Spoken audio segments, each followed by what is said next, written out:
Boom. Whoa, we're live. We're live. Right. Who we got here? Who we got in? Da-da-da.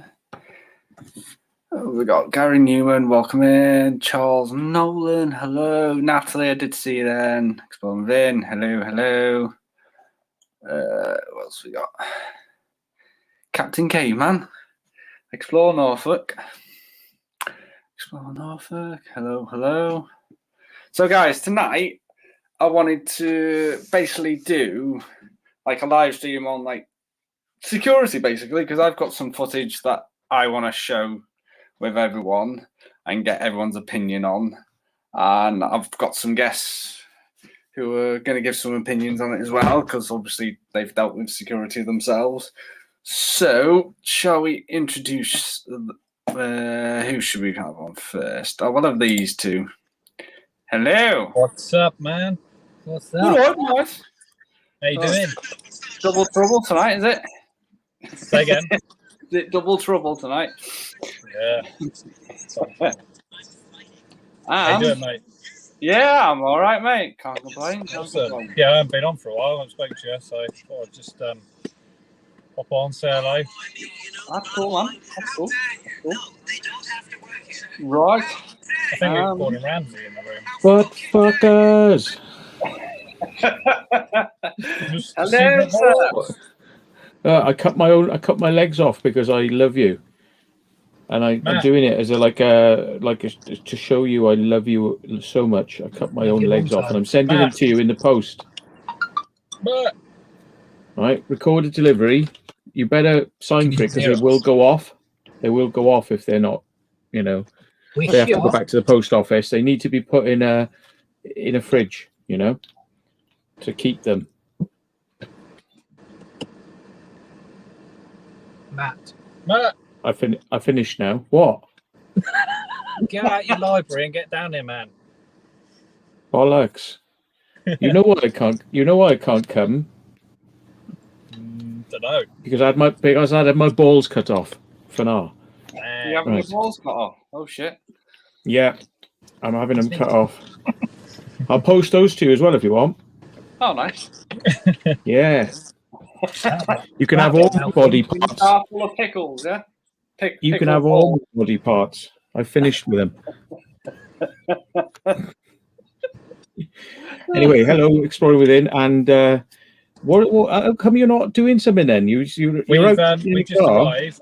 Yeah, we just Macca's just arrived. We're just waiting for someone else to arrive, and then we're going to head off and go and do an explore. How come you don't want to go to Big Mac's when I'm around? You only do it when it's the two of you in the car together. Because it was 4-minute walk and we were hungry. Yeah, 4-minute walk, so I couldn't really go wrong. That's all right then. Yeah, it was crap though. It was cold. 4-minute walk. Oh, here he is. Yes, I thought you weren't coming on anything ever again. What's the matter? I know, but I messaged Brady, but Brady's just too busy. He's trying to do some lives and shit. So, right. But he never messaged me back. So I just thought, right, it's just easier just to come on here for 2 minutes. Right, that live stream, that video that he's just done now, the premiere, right? Mm-hmm. Did you? Yeah, you put in some of the footage, didn't you, from the first security guard, didn't you, the first time we went? Yeah, not all of it.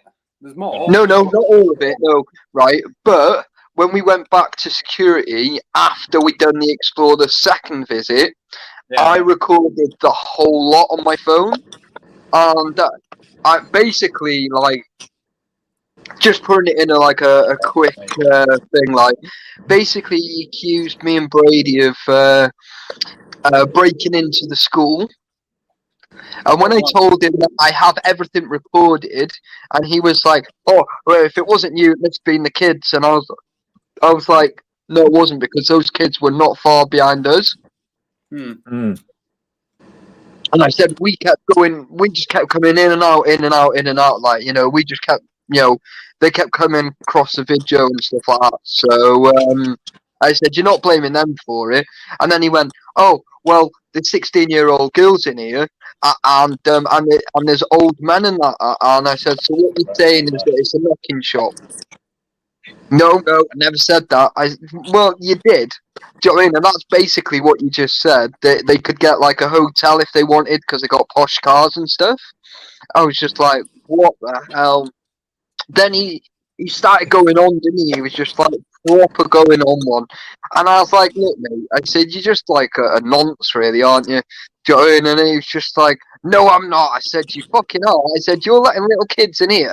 And I said, how do I know that you're not getting paid off these men to come in here and like sleep with girls and that? And I just thought, I just let loose on him, like, do you know what I mean? And I said, you know, what's the chances of that like? I said, how much do you get paid for it? I was like, look, mate, shut up. I said, I've done your job. Do you know what I mean? Shut your mouth. At least we're in here protecting those girls whilst you're outside there just knowing what's going on inside. Collecting the red bits of money, like, do you know what I mean? So, he says, well, we can't get in there. Well, what's the point of you guarding this place then if you can't get in? Fucking stupid is that?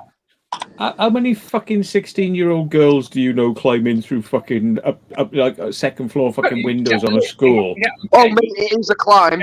It is a climb.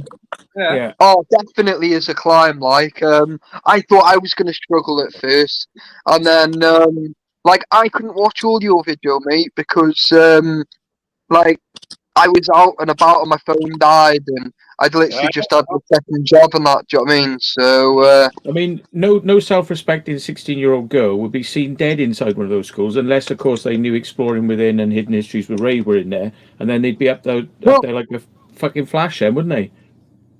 Yeah. She told me she was. Of course, those lads would say, "Get out, girls! This is too dangerous for you." No, it's like that video when it going around when they call that nonce, when it. He's going. Why is he saying this? Yeah, you're meeting up with an 11-year-old girl. She told me she was 12. Oh, fuck my life. Oh. No, sorry, that's only Benno. It's just a bad joke. Steve's looking very serious now. It's like it's not funny. Steve, mate, funny. It ain't Steve, funny. Just remember, it's a joke. It's not a dick. Don't take it so hard, all right? That's the one, mate.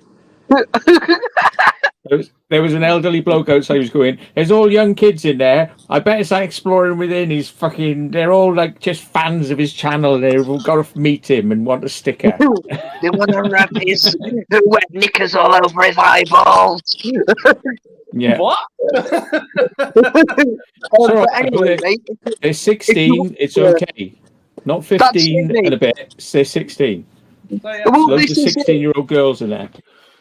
Well, Steve just sent me a message saying something like, if they're bleeding, it's okay. I don't know what about. They're not going to like this line of jokes. They're not going to be able to take this level of messing around. I get a feeling. Yeah. No, guys, I am joking. Steve never messaged me nothing. It was actually Ray. I'm joking.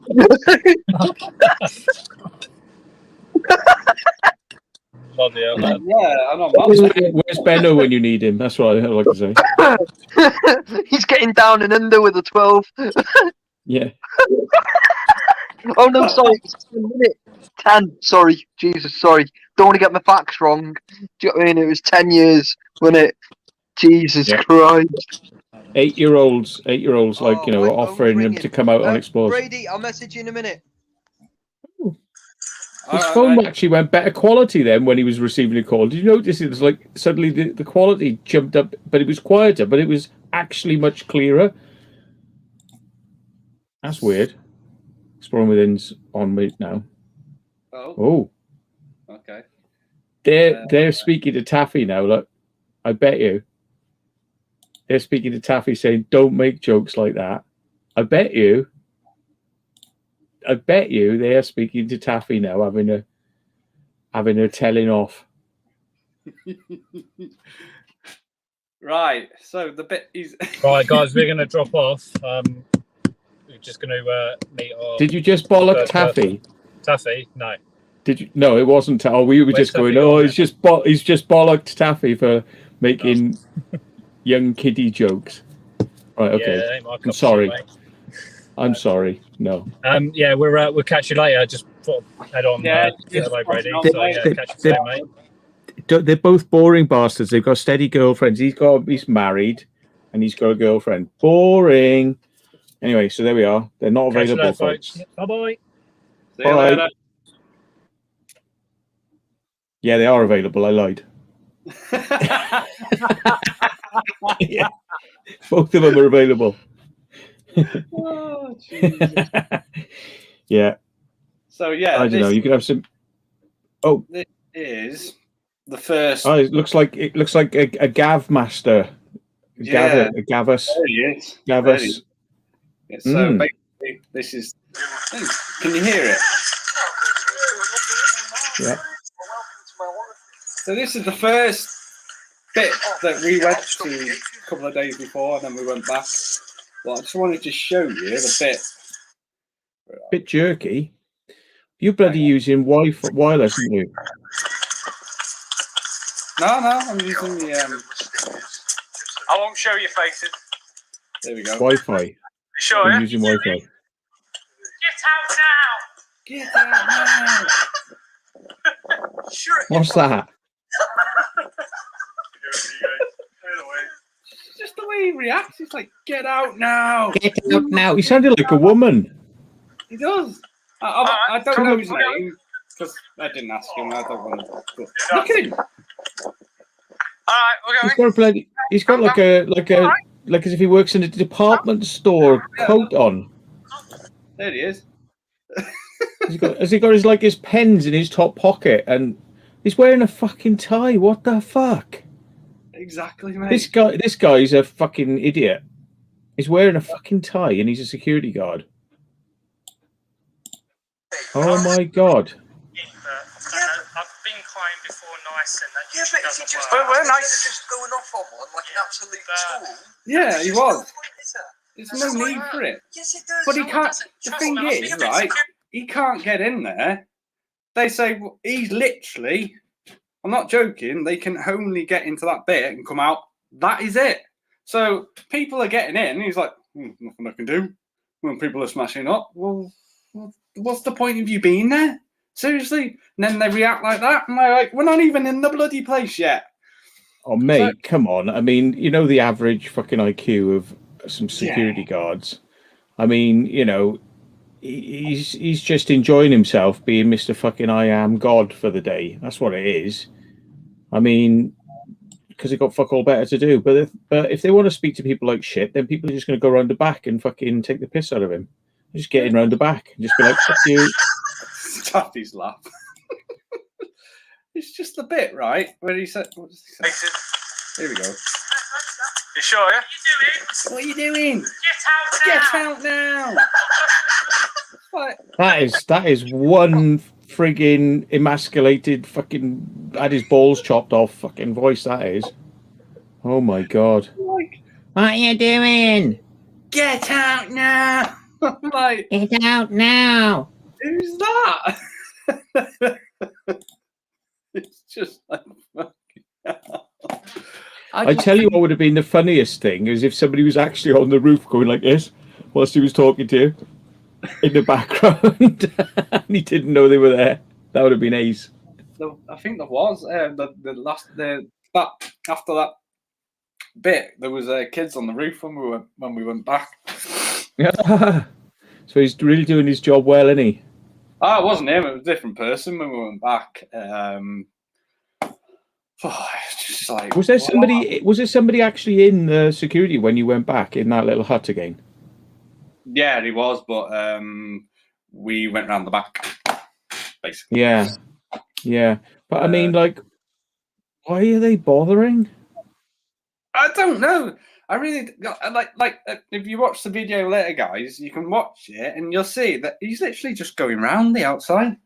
He can't get in. Just noticed something weird here. You know the Harris fencing in front of you? Look at it. Yeah. What do you see to the right of the Harris fencing? The thing. Can you see there? Two lines, yellow lines. Oh yeah. What's that about? What's that about? That's weird. Doesn't make no sense, is it? And then it's just I won't show the kids, but yeah, they were there. Mm. And look, he just can't do anything. I don't know. What does he say? Right? They always say, right? Taffy giving always a lecture. assess the situation, right? There you go. I mean, I don't want to expose anymore. But, well, yeah, you're not supposed to show kids without adults' permission, isn't it, and all that. But I've got another Mr. one. Benno, Mr. Benno, yeah. When we were, you've seen this one.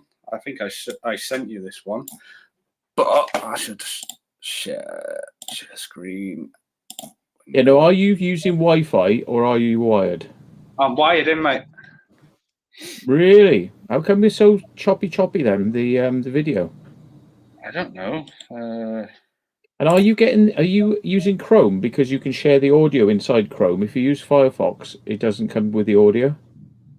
I'm wondering. Chrome, I think. Chrome. When you say share the screen, there should be a little thing you can tick to say share the audio, because it sounded like we were hearing the audio coming back through your microphone of your laptop. Anyway. Right, I'll remove that and then I'll do it again. Yeah, do it again. When you press share and you say share, and then you get which window do you like to share, it asks you, and there's a little option you can tick to say share your audio. It'll come out a bit clearer if you do that. If you can.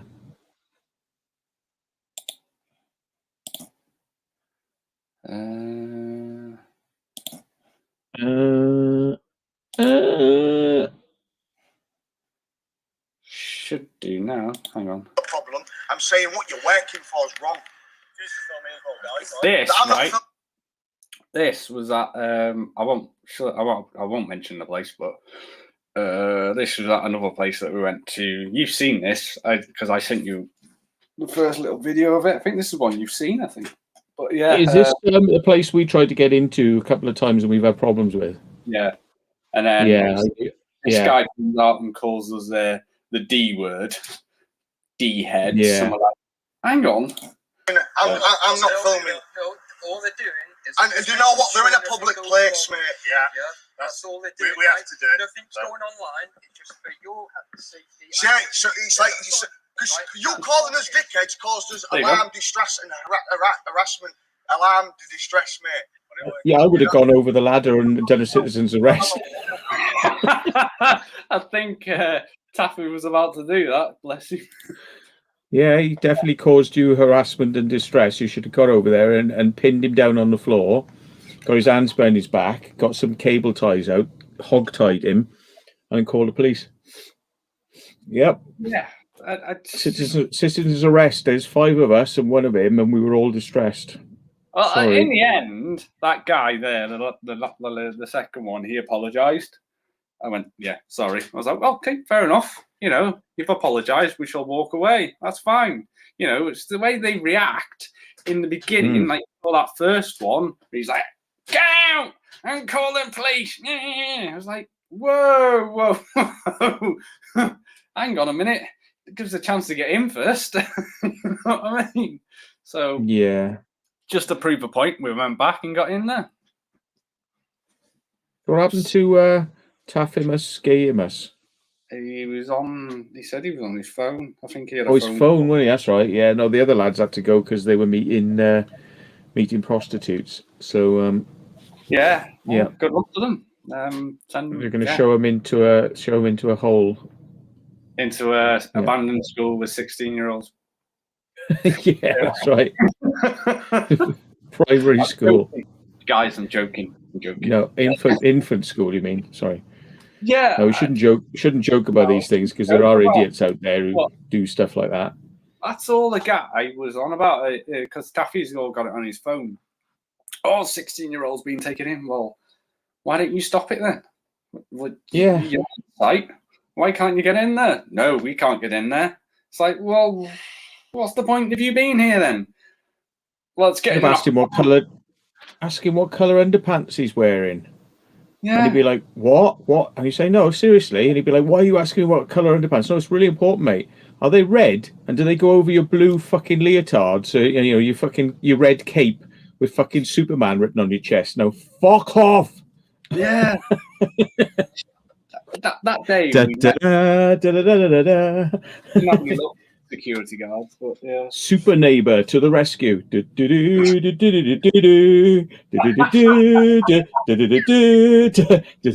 16-year-old girls in there. Well, then they're fucking legally responsible for their own fucking actions, aren't they? Especially if you know they're 16-year-old, you knob.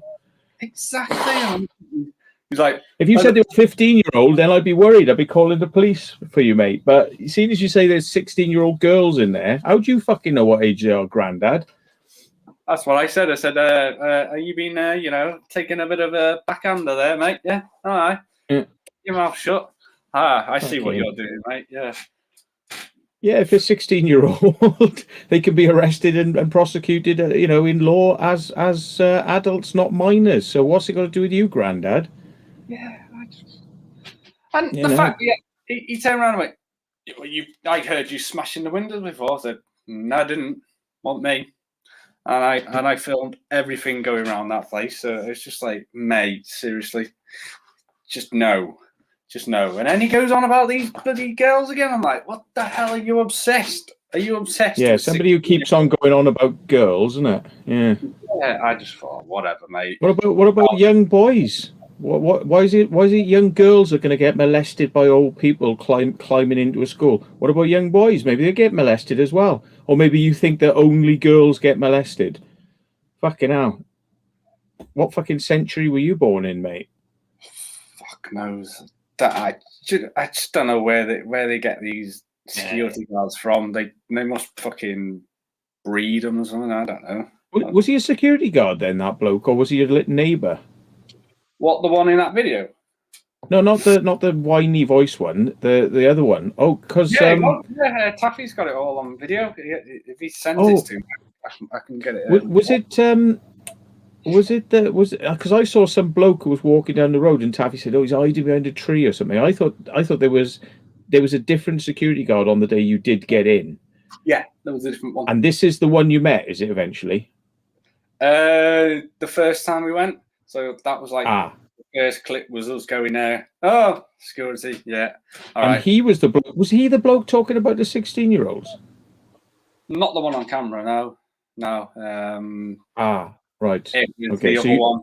Taffy's got that all on his phone. Oh, right. Okay. Yeah, because I was going to say, I haven't seen that yet. No. Thank you very much, Lost Souls Exploring, for your £3 donation. Thank you very much. Hello. Welcome in. And welcome to everyone who's come over. Thank you very much. Appreciate it. Tonight we are just talking about security and the way they like to handle themselves, and it's just no need for it when you haven't even been in there yet. It's just so that basically we went back just to prove a point, to say, well, we got in, so screw you, but they can't get in the place anyway, so it's pretty much just let yourself in, pretty much the way we got in anyway. You could see kids have been going in there so often. I mean, it's just if they're not actively doing something, just sitting in a bloody porta cabin and kids are backing in and out of there all the time, what's the point? You just go. So it's going to be worse, really, isn't it? It's going to be like if there was no porta cabin and no security, you could say, well, we didn't know the kids were going in there. But if you actually got a bloody guy sitting in a porta cabin and the kids are still going in there, really? And you're paying for that? Exactly. And it's like, well, we're trying to stop people going in, but you can't even get in the place, mate. So what's the point of you being here? You may as well just not be here, because people are going to get in anyway. And kids being kids nowadays, they will find a way. So they've got thousands of pounds to spend on bringing in a security porta cabin, right, so that this bloke can sit in there, but they haven't got a couple of £100 for a few radio cameras up on poles that'll like, sense movement, so you can tell where people are trying to get in. So they haven't got no money to be able to sense what's going on, but they got plenty of money to just sit somebody there so it looks good, but doesn't do anything. Wow. Yeah. That's what I don't understand, see, about this whole security thing. It's just a waste of money, a lot of it. It's just a joke. It is. The fact that I asked him, I went, so what are they doing with it? Oh, it's going to be a car park. Hey? But why do you give a shit then about what's going on, apart from, oh, somebody might get hurt? That's about the only excuse I think they can use, isn't it? Somebody might get hurt and then we might get sued. Yeah, I said to him, listen, if a kid gets in there, that's their problem. If they harm themselves, that's their fault. It's not your fault. But then again, you should secure it properly and you should have cameras on the place, which they don't. So, yeah, the trouble is, in law, I mean, people do get sued for people being on their land. I know it's twisted, but you know, they do actually sue them. If a kid broke his leg in there, the parents would sue the people who own that site and say, you should have had it properly secured. And then they go, well, you shouldn't have allowed your children to go out and come in there. And they go, it doesn't matter. In the eyes of the law, I believe the owner of the site is responsible. That's the only excuse I've ever heard that makes any sense, because it's going to cost them loads of money. But the thing is, you know, how much are they paying a security guard to be there 24/7 and hire that thing in? I mean, I think when you balance it up, how much you'd pay if somebody injured themselves versus how much it cost to have a security guard there, it's probably about the same sort of money. So why not just not have a security guard there and run the gauntlet of finding out whether you don't pay any money for anyone injure themselves, because you'd be better off.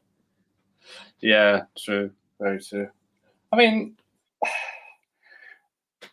he said, oh, I'm not worried about the kids. I was like, so what are you worried about? And again, he was on about young girls being taken in there. I'm like, is that all you worry about, mate? But if you're that worried, get the police involved. Isn't that what it's... So hang on. There's some sort of old bloke lurking inside a school, right? And like a group of girls couldn't defend themselves against this bloke. They all haven't got mobile phones, so if anything went wrong, they wouldn't have a chance to run away and have time to use their mobile phone to get help. And why would it be different in a school that's abandoned compared to a playing field around the back of us, like a back of their houses or something like that, where the guy can run away successfully instead of trying to clamber out through a window? You know what I mean? It's like, what? He's going to wait for a group of girls to come instead of just singling out one, you know, like in some dodgy location. Right. Oh, I see. I know. I'll go after a group of them. That makes a lot of sense. This guy goes, well, there's all like 16-year-old girls. Well, they don't go in there on their own, I'm sure. They go in as a group.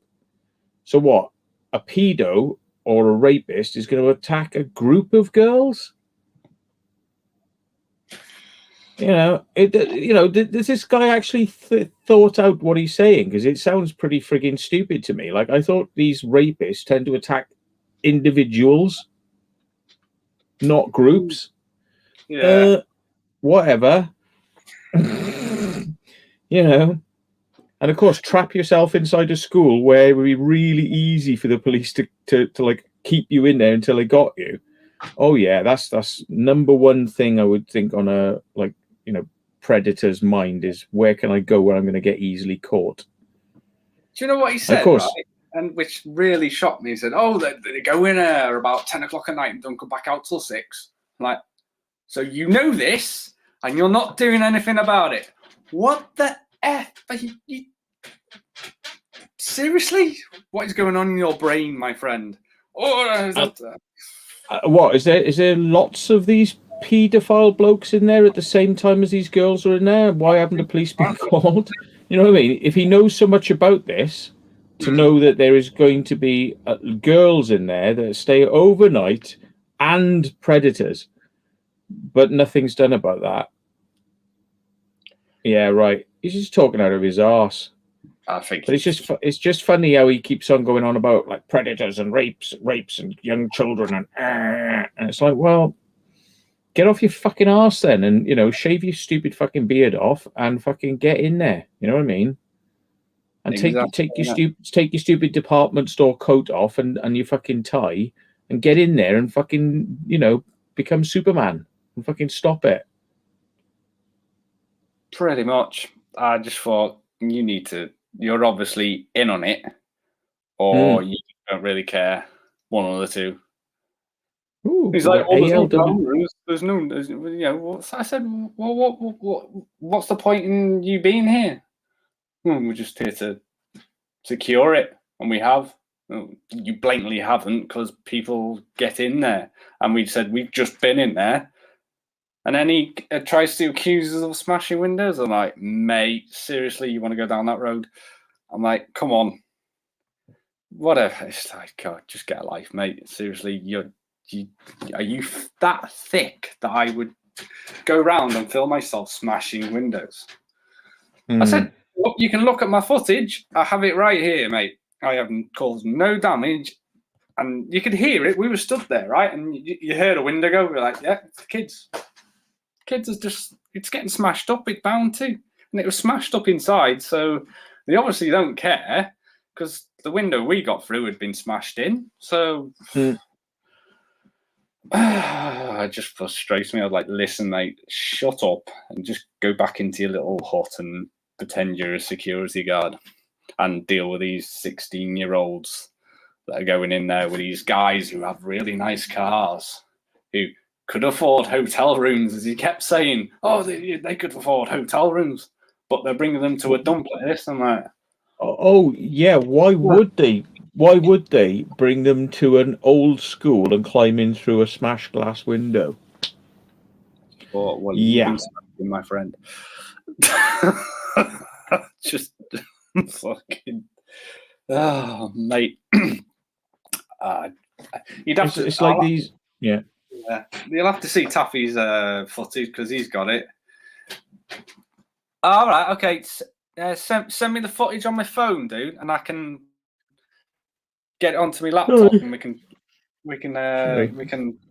can show everyone. You can listen to what he says, because you just think, what is this bloke on about? Seriously. I mean, they're a different breed. You do get this, like, you think you do protest us too much. It's like the thing that's coming out of your mouth all the time is probably the thing people need to be worried about, Yeah. So it's like, if you're going on about young girls, maybe you've got a problem, like, and you're constantly thinking about young girls, and that's alarming. Why would you be thinking about young girls all the time? Young girls. Yeah. It's like,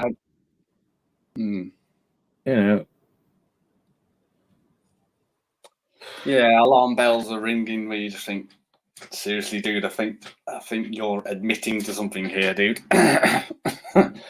Or you're just trying to cover something up. When he says in the actual video, oh, they're in there like from 10 o'clock till 6 in the morning. I've seen them. Well, haven't you done anything about it? Ring the police. Tell them that there are people going in there taking these 16-year-old girls, supposedly. It's like, what? Are you just fucking retarded? Or are you just letting this happen? Well, looks like he's just letting it happen. If it is happening, whether it's true or not, I don't know. I mean, what is it? What, are they walking in there with, like, satchels full of beer or spirits and getting pissed up and staying there all night, or are they doing drugs or something? I mean, why would anybody? Most people, even us, we don't want to stay in a dirty old bloody building most of the night. I mean, we got better places to go. I mean, I suppose it could be argued that kids don't have cars and they don't have houses, but I mean, it's not a very good place to sort of stay, is it, really? But yeah, I mean, hello, Maiden fan 71. How you doing? I mean, guys, if you watch the video, you see the places. It's pretty much it is intact. I've seen worse looking places, but there is that one room where that settee in it, which I presume that's where they've been going because it smelt of weed in there. So I presume that's where all the kids have been hanging out. So I don't know, but why would you want to spend the night in there? I mean, seriously, why? I do want to explore, and you just want to go by the time you've done it. It's like, nah, I'm all right, mate. But, it probably is a sort of like a little bit of a place for the kids like to sort of explore. But I mean, 16-year-olds, so that's you get into that sort of age where you wouldn't really, that wouldn't be your sort of like your little den. You know what I mean? Yeah, You'd be growing out to that to a certain degree, I would have thought. Yeah, definitely. I mean, you get to the point where you're like, yeah, I just want somewhere to hang out. Because the first time we went, I didn't film it, but we were walking round because he was still talking to Taff at this point. So me and Gav just walked around the side, and you could hear music. Obviously, it was in that room. Must have been because I remember where it was, and you could hear they were literally having a fucking rave in there. It's like, well, mate, there's people in there. Aren't you going to do anything? No, because they can't get in. It's like, okay, all right, so what is the bloody point of you being here? And like you say, what's the point in them paying for security when I'm not going to do absolutely fuck all about it? Yeah. It just baffles the mind, mate. It really does. Especially when that guy, the first one, reacts like that, and he looks as though he should be stacking shelves in Tesco's. You know what I mean? It's just like, all right, mate, okay. Whatever. Because he said, hey, you, and then he said, I'm calling the police. I was like, go on then. Phone them. What are they going to do? What are they going to do? I mean, they put those metal sheets up, and you notice they always do every single window on the lower floor of a building. Every single window, every inch is always done up with boards and things like that. You go to floor 1, all the windows are still there, and everyone just smashes them and goes in. And it's like, so why haven't you done it up on floor 1 then? It's like, yeah, look how effective it is. It's like this new way of securing buildings on floor 1 only. It's like, what? Kids can't climb? People haven't got ladders? Yeah. It's just like, yeah. It's like, why don't you just secure the whole building? Spend the money, then people won't get in there. Simples, isn't it? But yeah, I don't know. I did see. The Urban Legend is in. Hello, mate. How you doing? ALW, how you doing, mate? I did see you before. Sorry, I haven't ignored everyone in the chat. Hello, Andrew Clark. You're here. Adrian. Is it ALW because it's called ALW Research Team? Is that actually ALW now? He's changed his name. Has he? Yeah. Oh. So I believe. Okay, then. Well, hello, ALW. Didn't know it was you. I thought it was somebody connected with you, which is why I didn't say hello. But Steve Ellis, Daniel, Melissa, Exploring with Tinks. Hello, mate. Frank Twiggs, Jackie, Taffy's still here. So he's in the background watching. All right, mate. No worries, bud. Oh, I have a new member. Hello. Lost Souls Exploring. Thank you very much. Appreciate that. I did see it. It has gone off, but I did see it. Sorry, I was busy talking. Do apologise. Yeah, have you got chameleon genes then or something? You've grown a new member. Yeah. You could just cut off stuff and it just comes growing straight back. Oh yeah, comes straight back up. Yeah. Oh, we got Ant the Mank. How you doing, man? Hello, Ant the Mank. Ant the Mank's in the building. Abandoned Forgotten Wales. How are you doing, Gareth? It is Gareth. Yeah, it's Gareth. I just, yeah. I think I've got another bit of that. Is it this one? No, we've seen that one. It's that one. I'm fascinated by these things as well. going slightly sideways on a tangent, but I love these like containers that like they've got this like butthole effect. You get it on drinks containers. Not that I've looked up a lot of buttholes. They do and they don't, right? They do and they don't. I'll show you now, right? Hang on. Let me focus it in, right? So it's Radox, by the way. So, but the thing is, I'm fascinated. Hang on, let me turn this bloody thing off, right? This just cracks me up, right? This is my sort of sense of humor. There's a thing there, and when you squeeze it, it goes, broop, broop, broop. Yeah, right. Hang on, let me get it even closer because you really need to see it properly to appreciate this. Somebody designed this. They thought this would be a great idea. Don't know why it's necessary, right? But it goes. It's a bit prolapse, someone said. Oh! It came out. It came out. Right. That I am eternally fascinated by that silly design. And they've got it on some drinks bottles as well, like drinks bottles. And I can just stare at it for like ages, just playing with it, like, you know, just going bloop, bloop. And it comes up, it rises up like a piece of rubber. It goes bloop, comes to a point and then goes bloop, and then plops, sort of thing. And it's like, why? Are they worried about things going back in? Why does it have to like go bloop, bloop, bloop, bloop, and let it out in little bits? Like, we've survived this long with bottles. If you turn them upside down, stuff comes out of them. Yeah. If you leave it up that way, it doesn't. So why do we need that? Why is that so important? You know, why does the world desperately need it? I can understand possibly on a shower thing where it goes upside down, you know, so it's sitting there and that stops it from dripping. But the thing is, it will still drip. You do have to close the bottom thing, otherwise it will still drip, right? But I cannot understand it on upward-facing bottles where you take the top off and then it's like a squirt effect, you know.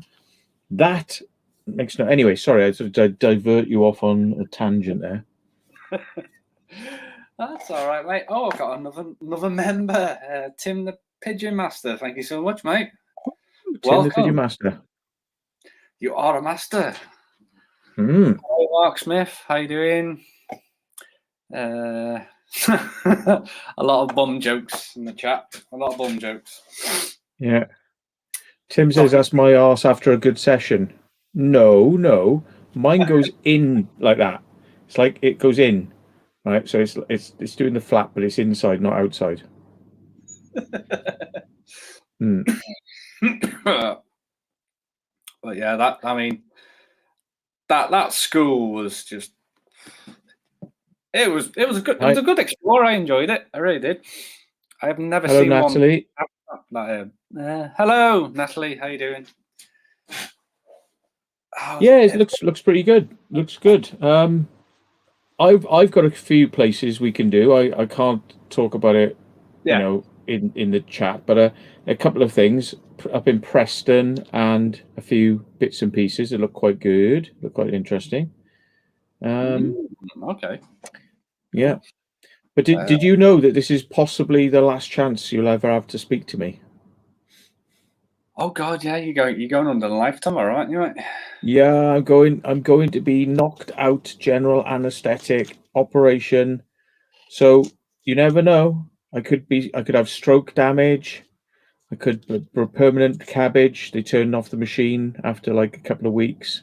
Oh no! I shouldn't say that. Yeah, I shouldn't say that because we've had somebody actually. I think. Yeah. But you know, yeah. So this could be my last time. But I'm saying that so I de-jinxify the fact that it won't happen now because I've said it. Whereas if I didn't say it, probably would happen. So I've said it now, so it won't happen. Anyway, so there we are. You having done kidney stones going up? I think it's called lithroscopy, which is laser blasting the stones. Like the stones are blocking my pipe, so they're going to go and burst, and then it breaks down into little bits, and then there's water flowing through it as well. So it all comes down. And then when it's broken up, it should all, be clear then. So, because at the moment, the only thing that's keeping my pipes open is the stent they put up there. The stent is keeping my pipes open. Otherwise. Okay. All right.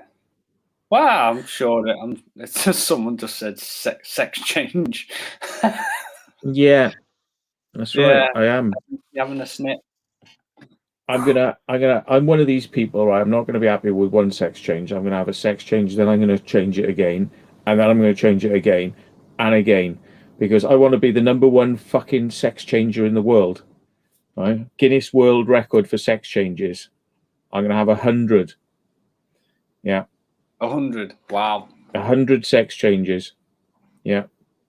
By the time they finish with me, there won't be any skin left, so they'll have to put my vagina in my neck like that. Oh man! You have to a tracheotomy hole, and it'd just be a tracheotomy hole with no legs, no arms anymore, because they've used up all the flesh so many times. 100 sex changes. Yeah. So they'll just wheel my head out on a wheelchair with a tracheotomy hole. I'll be like, did I get the record? And they say, no, you didn't get the Guinness World Record because you didn't have an adjudicator there present when you had 100 of the sex changes. So, oh no, I've been through all this for nothing. No. I don't know what I am anymore. Yeah. I don't know where I am.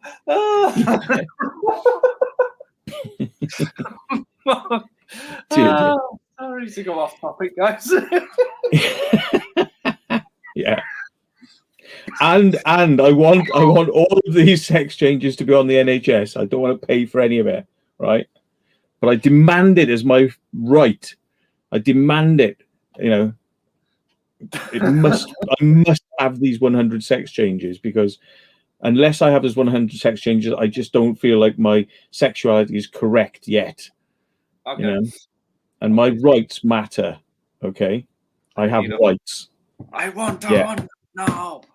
Yeah, I don't want just a sex change. I want 100 sex changes.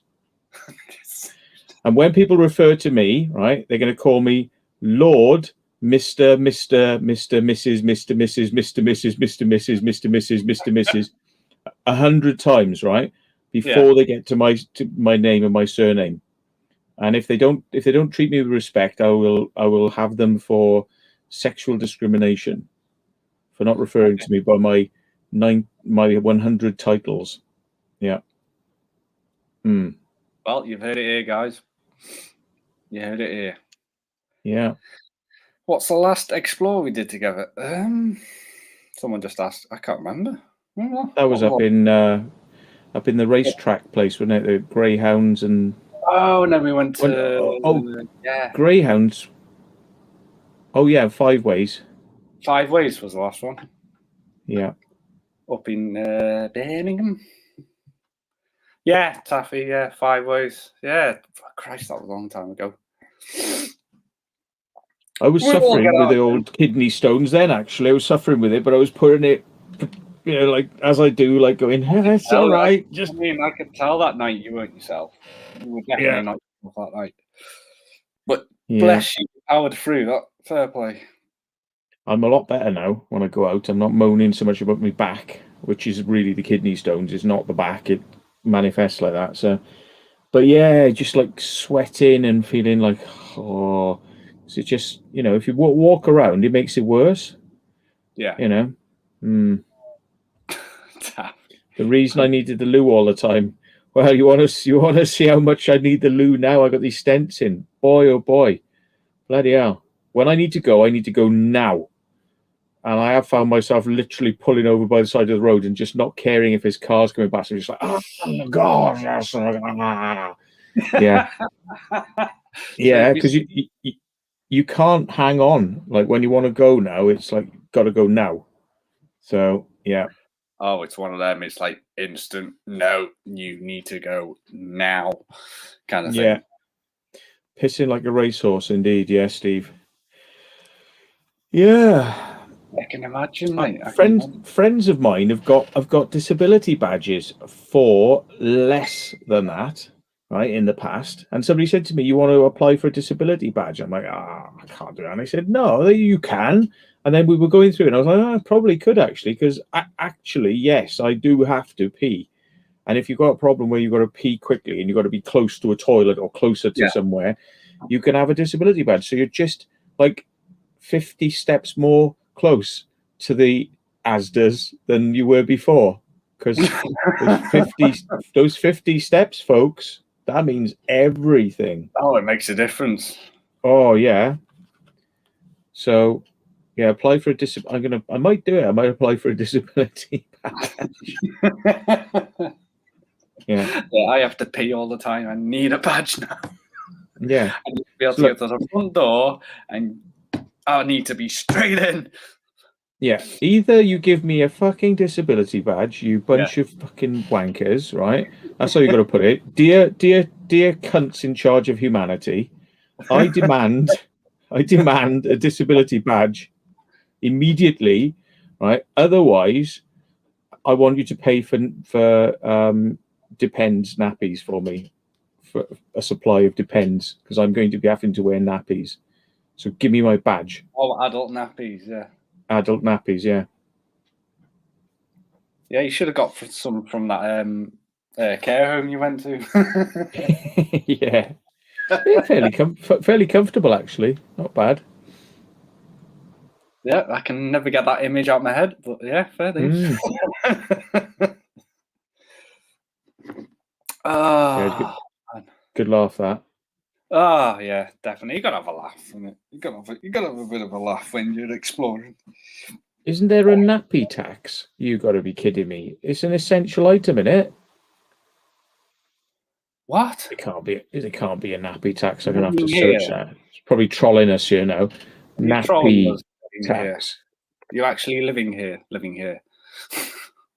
Oh, families face a tax in the fight against single-use plastic because they don't use the washable ones. Yeah, you know. Hey. And they say there's no plans now for disposable nappies. Yeah. Jeez. But you know, I can see the point is like, you know, but then again, see, disposable nappies holding the stench, yeah, when your baby takes a shit. And if you don't have that, then people are going to be walking around with stench of fucking shit all over the place, and babies are bad enough, you know. Put the whole thing in a bloody plastic bag, I would, and just seal the top and throw it in the river. Just be done with it, you know. Yeah. No, I'm only kidding. Bang them on the head first before you put them in a plastic bag and chuck them in the river. It's not humane. Yeah. That's what I meant to say. Yeah, the nappies, yeah. Anybody unsubscribing from my channel yet? I've probably lost a few already now. Oh dear. Ever smell after someone empties their piss bag? Yes.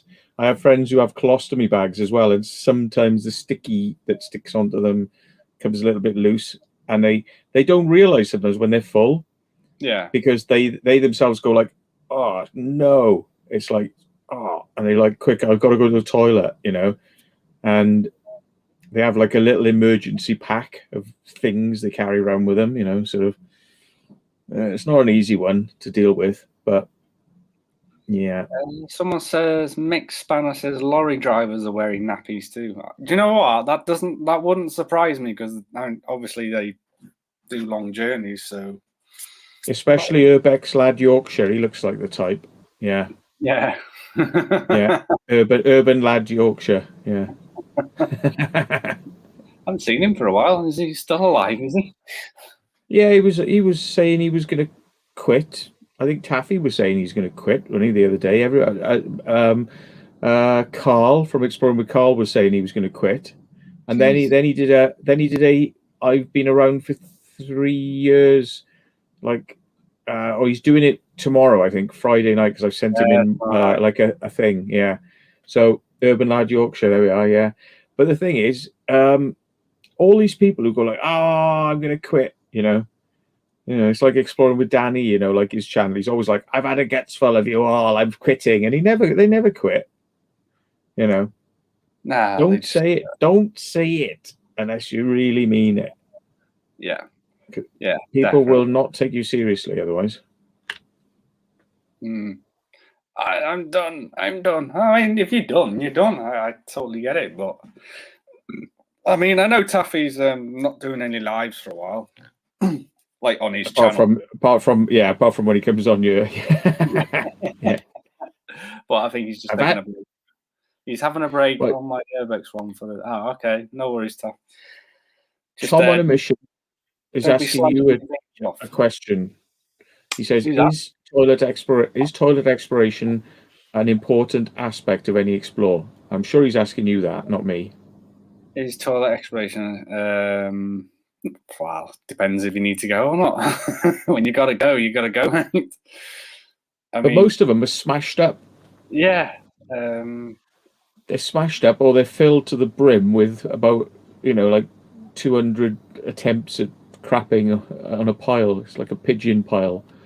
Yeah, that scene from Jurassic Park, in it, when he walks up to that big pile of dinosaur poop and he goes, "That's a big pile of shit."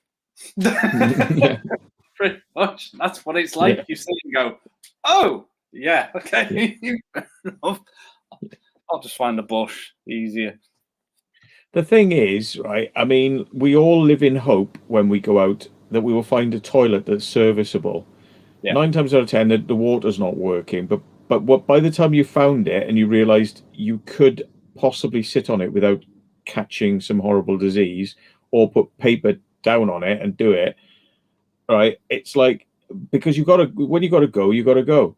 And, you know, like your brain stops making sense of things when you really need to go. And it's just like, I got to go. But in fact, you'd probably be better off finding a bush outside and doing it there.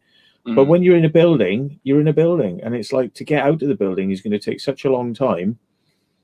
I think it's, it's not a nice fact of reality about exploring some buildings, but like it was one way in and one way out.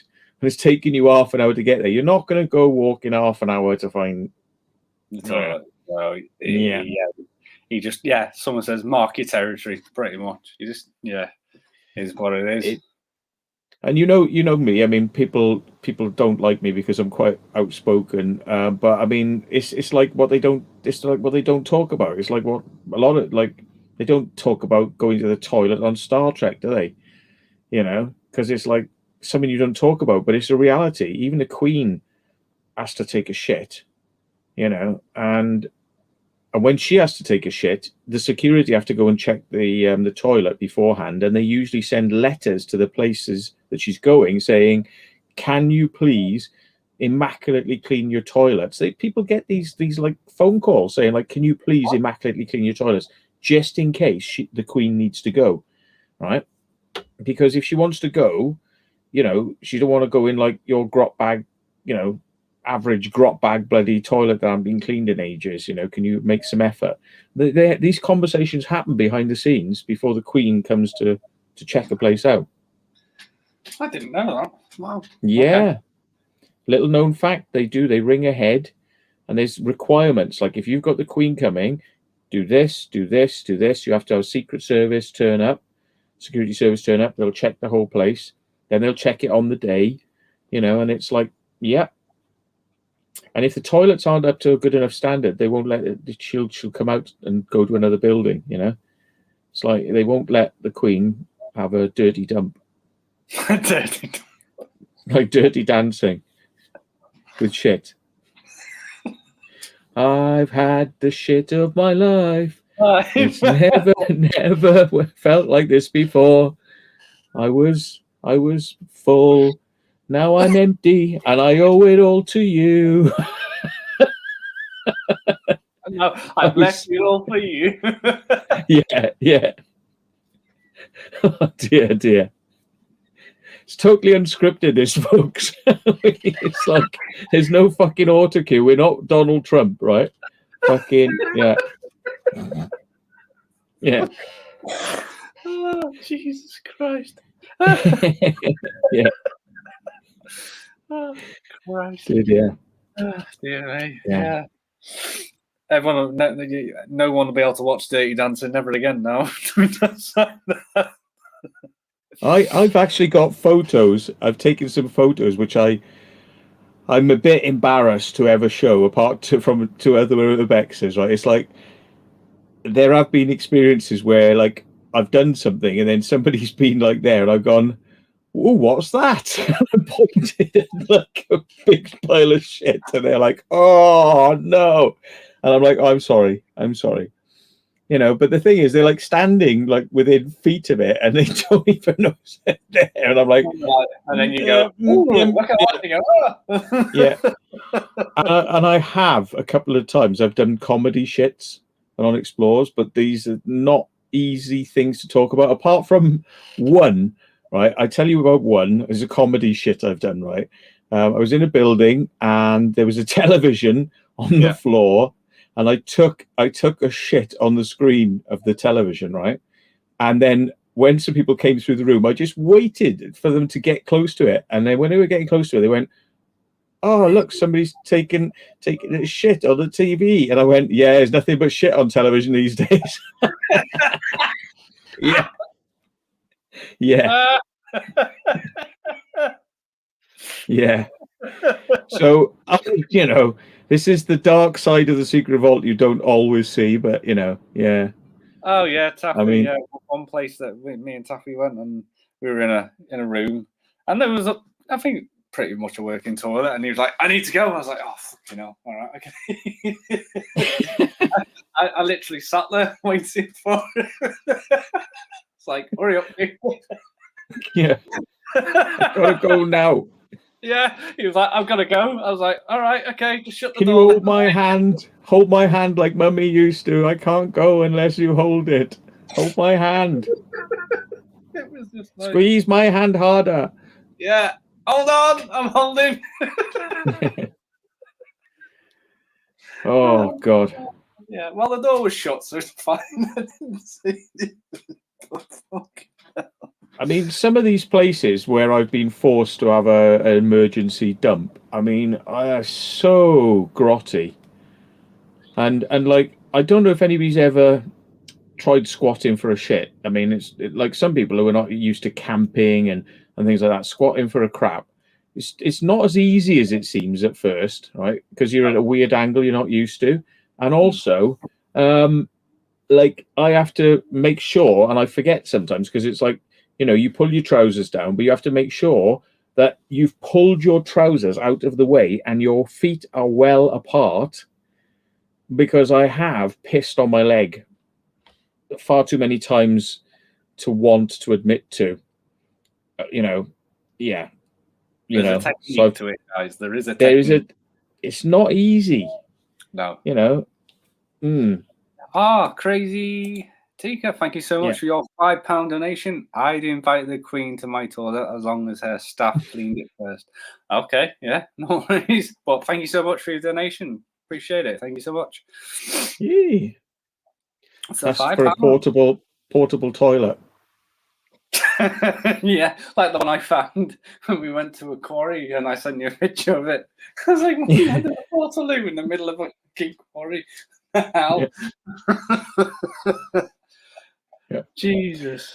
Do you want to know? This is, I think, it's fairly safe for work. This one, right? Yeah. I try when I can to remember to take some wet wipes or tissue paper with me. You know. Yeah. And because a wet wipe thing is big, what I often do is I put it in one of my doggy bags. I take like 5 wet wipes, put them in a doggy bag, and put that in my pocket because it keeps it dry. The wet wipes don't then wet my pocket. But tissue paper is a really important thing. You know, I value tissue paper higher than I value water on an Explore. Tissue paper is more important to me, you know, because, you know, you won't get desperate for water, but you will get desperate if you need to go to the toilet. I mean, it can become like proper sweaty, painful, you know, and that's all you're thinking about until you just go and do it. You have to. It's just like, it's a bodily function. You can't help it. So I value tissue paper. Now, there was a point where I'm not going to say where, okay, because I know people are going to associate that Explore with this visual I'm going to give you now. But I was like, well, am I going to go outside this building and find some leaves? Because that could be useful, but leaves are rubbish for wiping your arse. Shocking. Right? You know, you're not going to get a clean wipe with a leaf. Okay. So I thought, I know what I've got. I've got those chemical gloves, you know, the red chemical gloves, right? Which they're solid. Oh, yeah, You can put your hands, you know, but they're solid red plasticky gloves. All right. And I did the initial clean with that and then turned them inside out. And guess what? They got lovely fabric on the inside. So I finished them off with the inside of my gloves. And it was like, it was totally clean experience. But that's how desperate you get. And that's when you got to get inventive. You know, I would even, if I had to, take my t-shirt off, right, and then just zip up my coat so you can't see I got a t-shirt on. I haven't had to do it, luckily, but I would if I had to, you know. Socks are a good one. And sock is a very good one, actually. I didn't even think of that. Yeah, sock's a really good one. Taffy says he shat into a welly once. Okay. Oh. Not your own welly, though. Not your own welly. Yeah, not your own.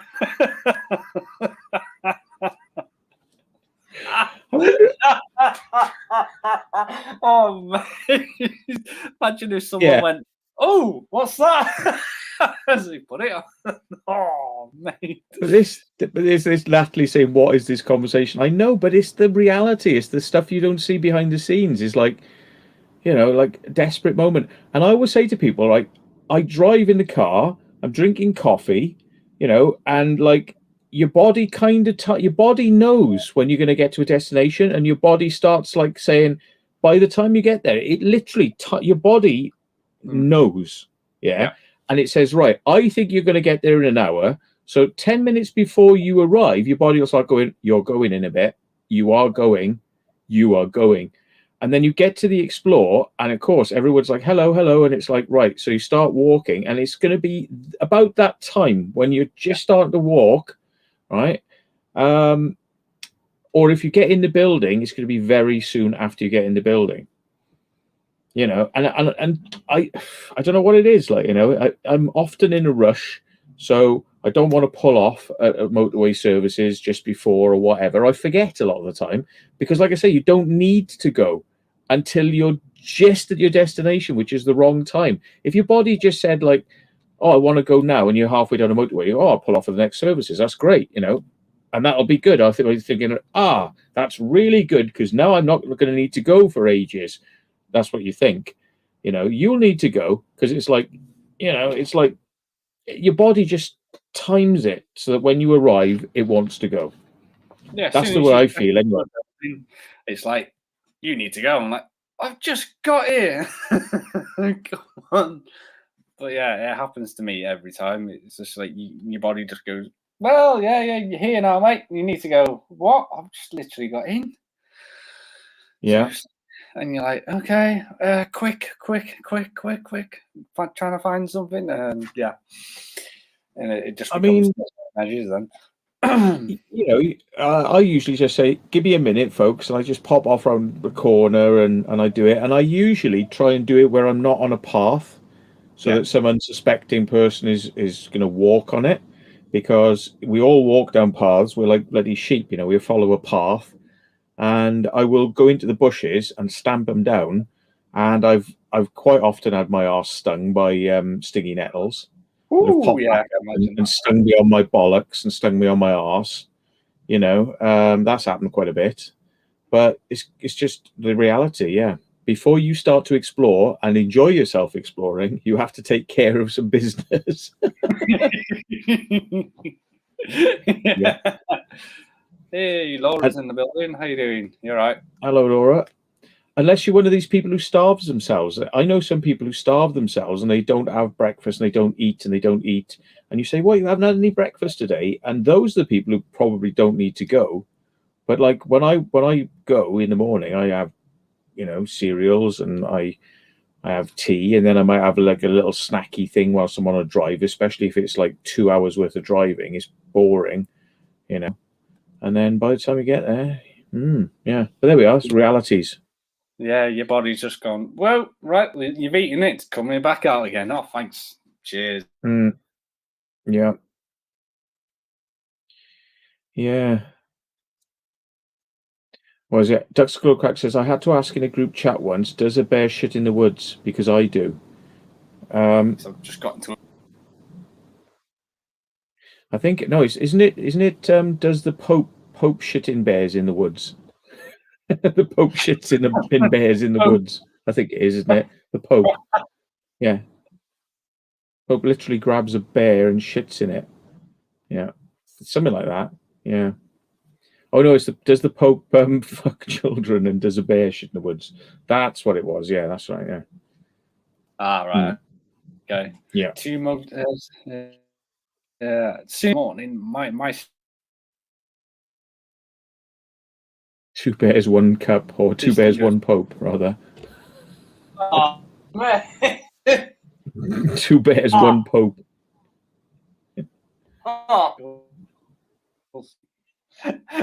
Welcome in, my friend. And welcome everyone. Yeah, we're just talking shit as usual. Yeah, we're talking shit. There's a movie, right? I can probably work out the title if I need to, but it's about like a dictatorship where the royal family is like well out of control, and it's Britain is a fascist dictatorship, and the royal family is just outrageous. But this guy, who's like the royal leader, like the king or whatever, he actually has a royal arse wiper, you know, and like when he's taking a crap, he's like farting and going and this bloke is like just waiting like to like, you know, to clean him every time. This is in a movie. It's very funny, but it's like, oh my god, the royal arse wiper, you know. And I bet there's a lot more truth in that than we know. I bet there's more truth in that than we would ever know. I'll find out what the movie is now for you, so you can watch it. It's actually a funny movie. Oh, yeah, sounds like a documentary. Frank Twigs just said. The American astronaut, the main character from that, Corey Maccabee, was in this movie. So I'm going to go back through his stuff now and see if I can work out what he was in. Groom of the Stool. Oh, Jesus. Yeah, it's called Land of the Blind. It's a very good movie. Land of the Blind. Yeah, and yeah, it's got Ralph Fiennes, Donald Sutherland, and Tom Hollander in it. All right. Okay. Yeah, Tom Hollander plays the king, and he's the one who's getting his arse wiped for him. Oh, nice. It's a political drama about terrorism, revolution, and the power of memory. In an unnamed place and time, an idealistic soldier named Joe strikes up an illicit friendship with a political prisoner named Thorne. And Thorne is basically imprisoned in a cell, and this soldier who's meant to be looking after him is just chatting to him all the time, and eventually manages to realize that this guy's all right and shouldn't be in the cell, and he helps free him. And when he helps free him, he overthrows the country, this guy that he's released. Whoa. And the world is a lot worse after the guy who gets out of the cell is in charge. Oh, yes.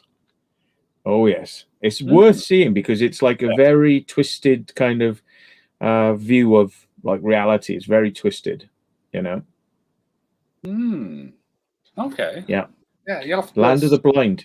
It's good. Land of the Blind is very good. I need to write that down, otherwise I forget. Because every time you recommend a film, I'm like, what's it called? Yeah, look, I'll put it in the chat. Yeah. Where are we? Down here. I'll put it in the. How do I do that? Oh, hang on. I've got to come to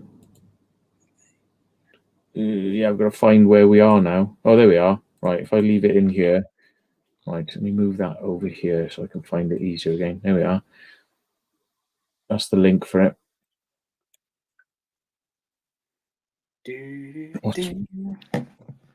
Yeah. That's another reason, and I can show you in my box of goodies, I have a couple of things. I usually have a Valium.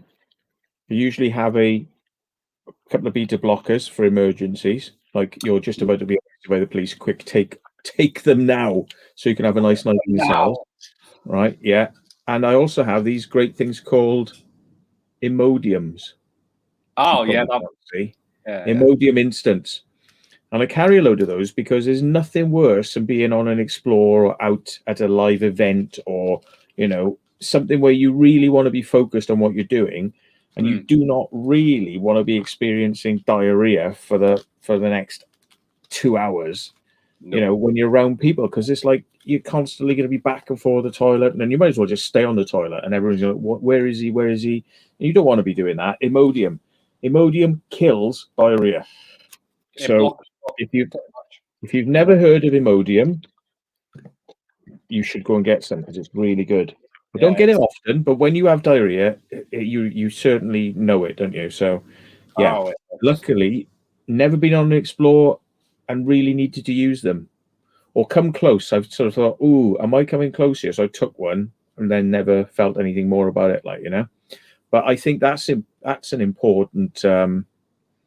Andrew Clark says Lifesavers Instants. So it's probably something similar.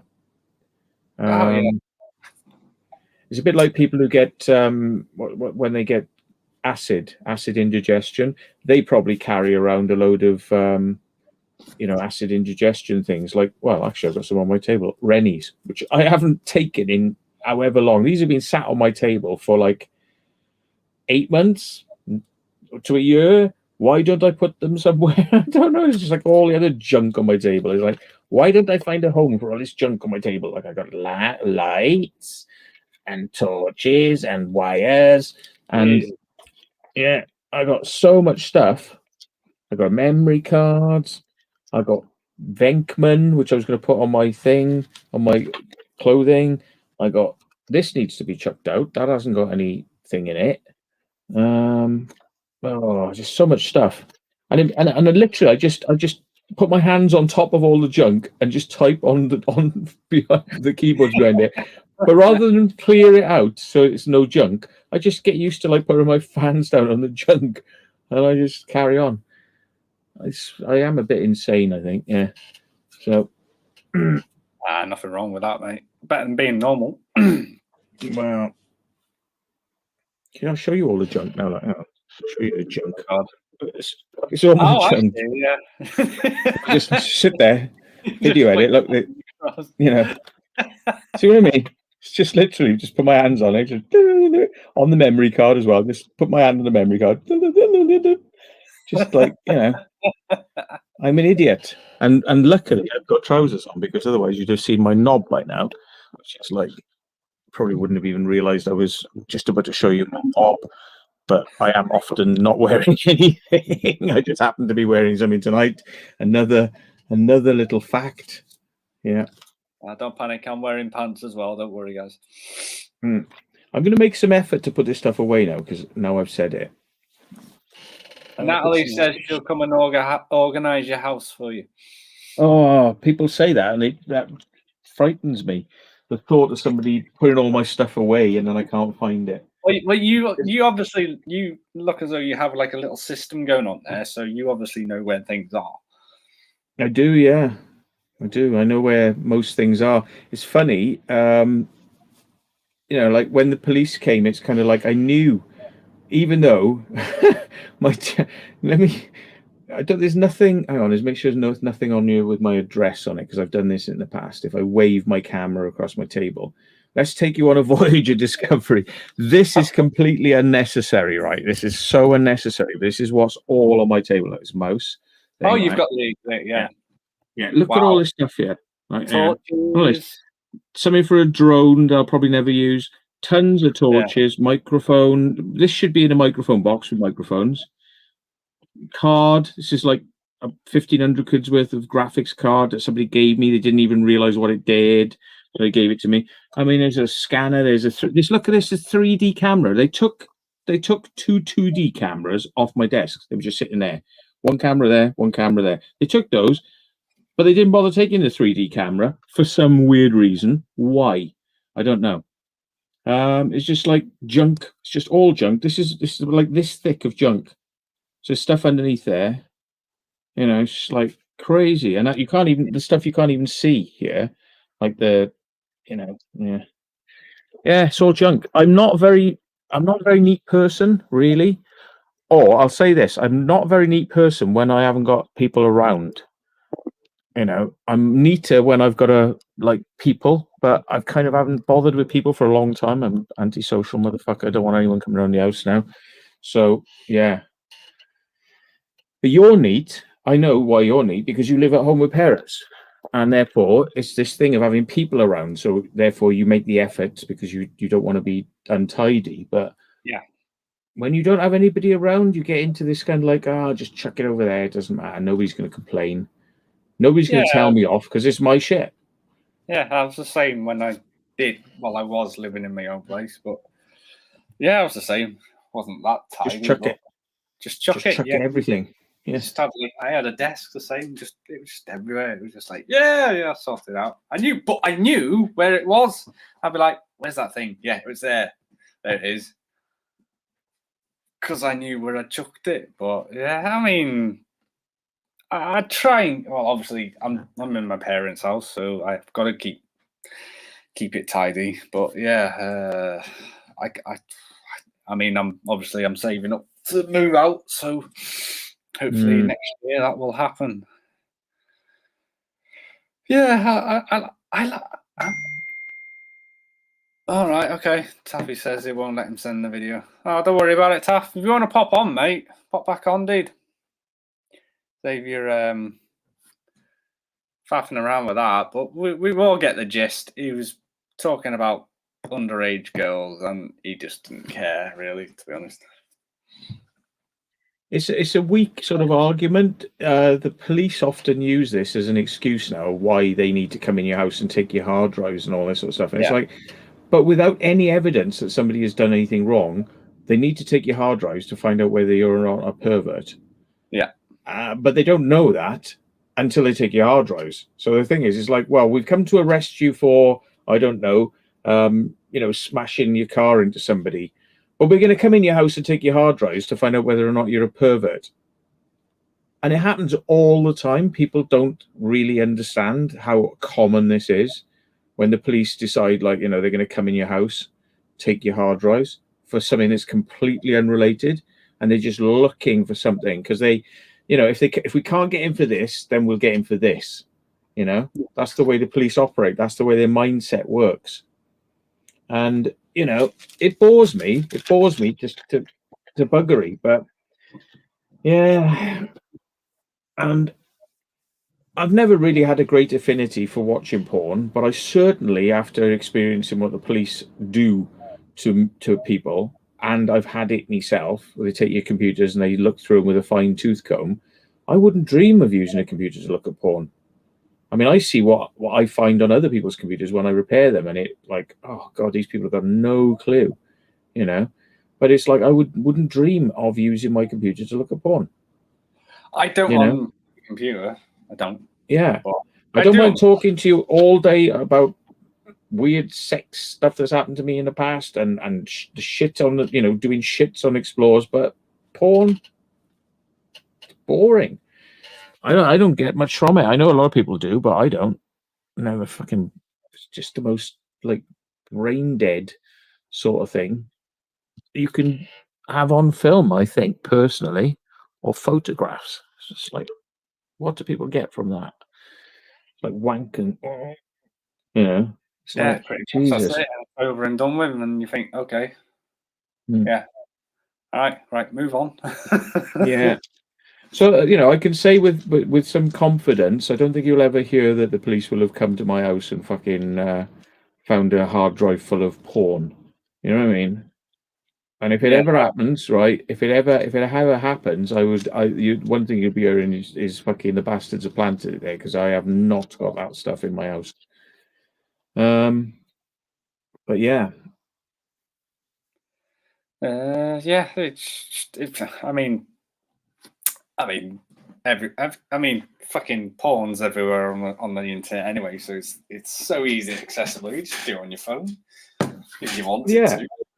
Yeah, and I mean, if you were going to do that sort of thing, you'd have to be really stupid to download it onto your hard drive when you can just watch it and not have any trace of it on your hard drives. Yeah, you know. But I mean, you'd have to be really fucking stupid to download all that sort of stuff, and you're just leaving a real trail of crap behind you. Let me just turn this over here. Yeah, it's just, I used to like look at things when I was a kid. You know what I mean? Like fucking then it was like a novelty. But I mean, just don't see what people really see in it. It's just mindless fucking trash, really. Pretty much, it's all the same thing. I mean, whatever you're into, each to their own. Look at you want to look at, but whatever. I mean, I'm too busy working, to be honest, to even think about it. To be honest. What, don't you have an LCD screen like with porn running permanently whilst you're working? I mean, like most people do. No, really? No. How do you manage to stay awake when you're doing all this cooking without like having 3 screens of porn, like only 3 different movies? Like, how can you just continue to cook and your brain not like shut down? It's called how can you Red not? Bull, yeah. Or coffee. Red Bull. Or tea. Right, yeah. Red Bull. No, Red Bull's when I need it, when I've like done like an 8-day straight. But usually tea keeps me going, mate. Tea or coffee gets me through the day, man. Yeah, exactly, Laura. Sex is sex. It all ends the same way. Exactly. I mean, whatever you're into, innit? I mean, I don't discriminate. Do what you want, innit? Try it once, twice if I like it, 3 times it's a goer. Yeah.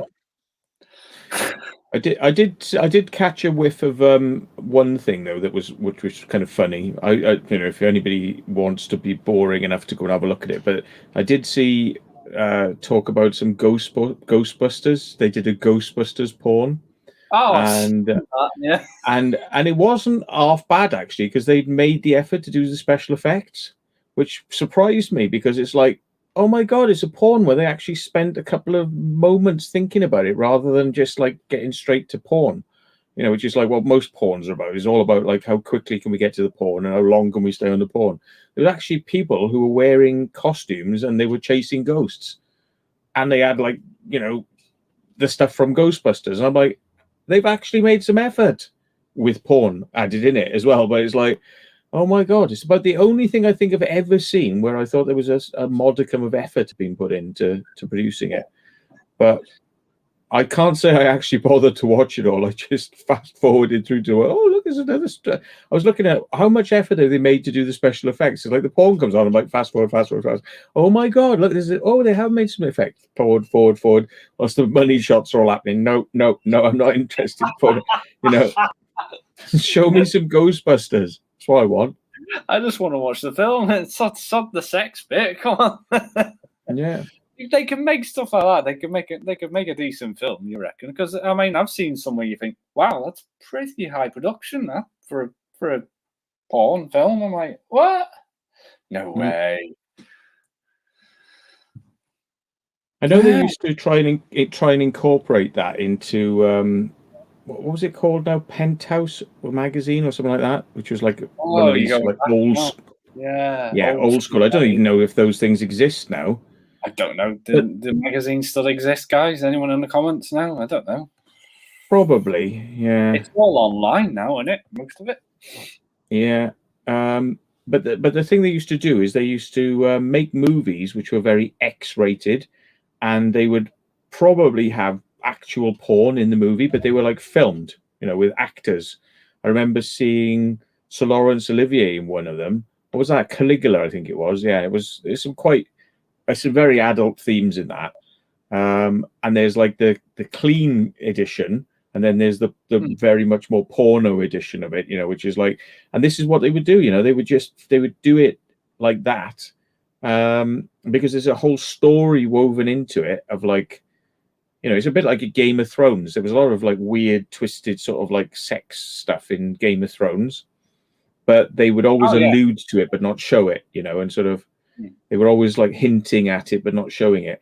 Well, what they used to do in these like penthouse movies would be they would show it as well. They would actually show it. So you'd have a whole acted movie with a proper script. But when they got to the sex things, they actually showed it.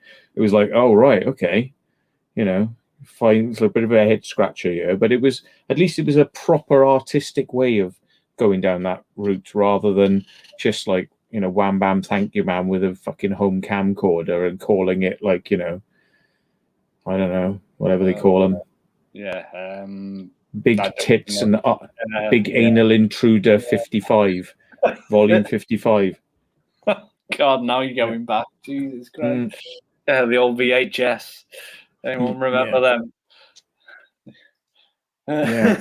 Pandajit Singh says he went on a date with Tracy B, whoever Tracy B is, to see Caligula.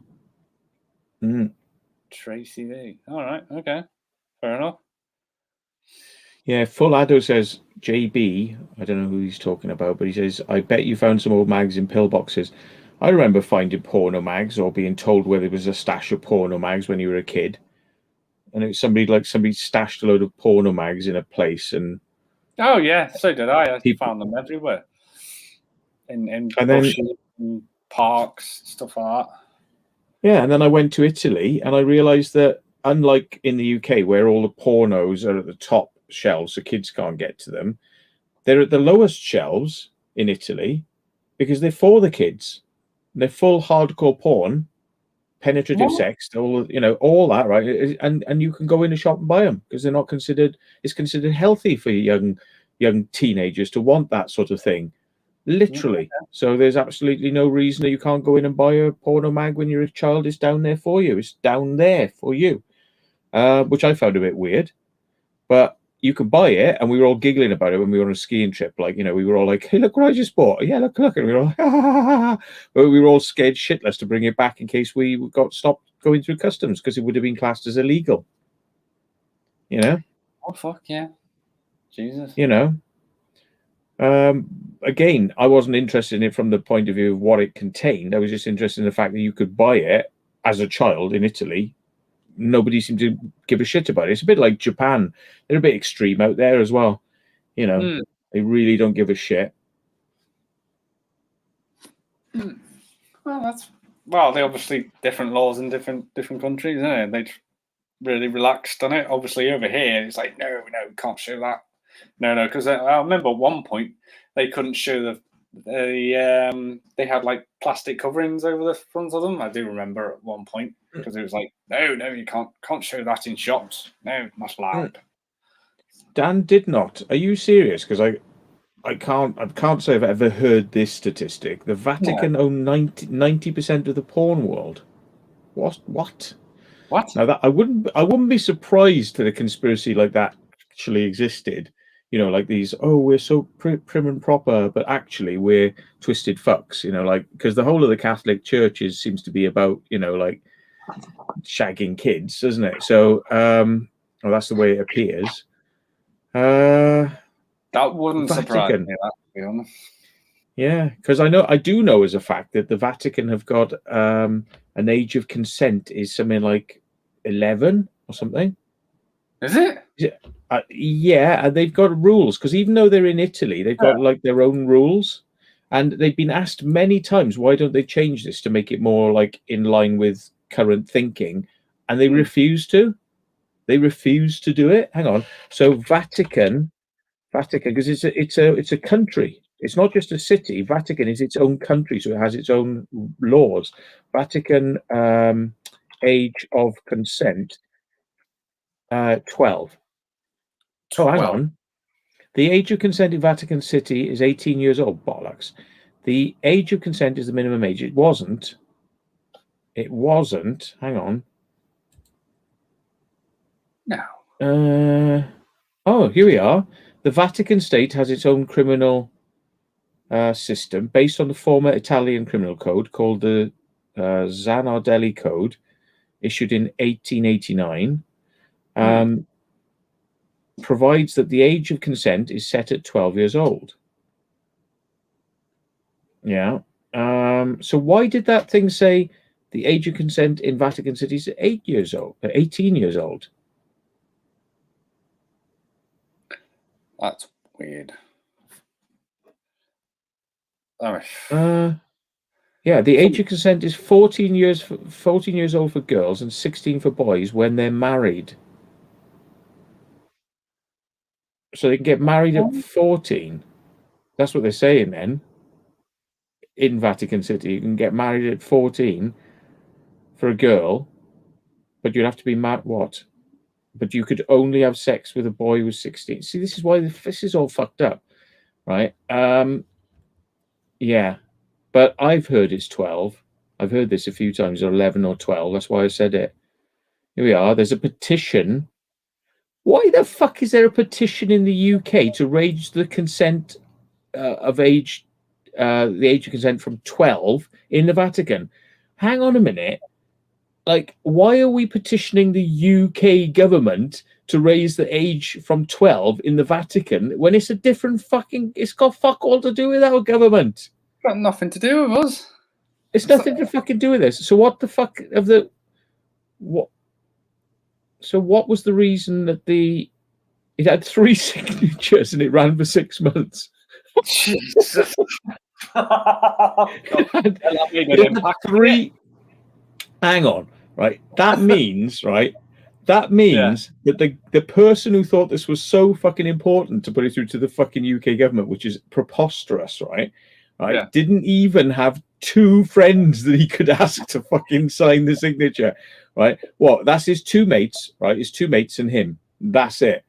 Outside of that, change the world. Nobody gave a flying fuck. Wow! Yeah, change the world, lads. We'll do this. Yeah. And if you don't believe me, if you think I'm making this shit up, right? I'll send you. Where's the thing? Where's my fucking? I've lost it again. Oh, there it is. Here's the petition. It's closed now, so you can't sign it. But I mean, yeah. I mean, 12 is quite low, isn't it? Really. Yeah, I mean that's like you're getting into Muslim stupidity territory there, aren't you? You know. Yeah. Someone said, "When did petitions ever change?" I mean, that's very true. They can. I have seen that argument put forward. Sorry, there's a fucking mozzie or something fucking flying around. I have seen some petitions that make some difference, but you do have to have a massive amount of signatures to get taken seriously, because 10,000 and they will give you an answer. That's general. I think it's 100,000 and they will debate it in Parliament. The thing is, having it debated in Parliament is quite a serious thing, because it is raising eyebrows at that point, you know. So, yeah, I think it would. Anyway, I have something that's raising my fucking eyebrows. It's called I Need to Go to the Loo. All right, mate. Oh, so I shall be back. Good night, Laura. See you later. Oh, you are, Flora? She's going. Thank you for coming in. Yay. Yeah. I think the Muslim countries are the worst, to be perfectly honest. Sorry to be slightly racist, yeah. No, but I get the point. I mean, what's the age there? I don't know. There is no age. You can get married to a baby if you want to. No. Yes. Jesus. Yeah. It's just down to your own moral code, and that's all that matters. As long as the baby is female and you're male, that's kind of, the way it works. But yeah, pretty sad, really. That is sad. Yeah. Yeah. I say file under circumcision as well. That's something I don't agree with as well. But I'll be back in a minute, sir. See you in a sec. All right. See you in a second. Well, hello, everyone. Thanks for all coming over. Pew tune. Thanks for all the likes, guys. If you haven't hit the like button, smash the like button.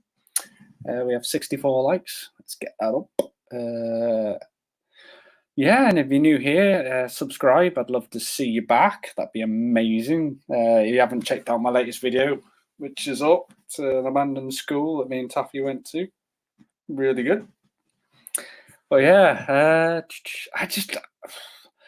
I don't get why then it should be a certain age and that's it. Hello, everyone, by the way. Hello. Just want to say hello to everyone in the chat and thanks for coming over. So yeah, I'm about 50 away from 1.5k, guys. So if you haven't subscribed, that'd be amazing if you could help me out. Yeah, it's good to see everyone. Thank you for coming over. Yeah.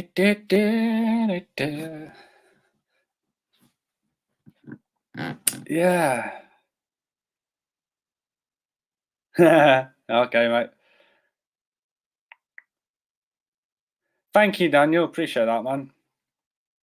I don't go live very often, but I do try.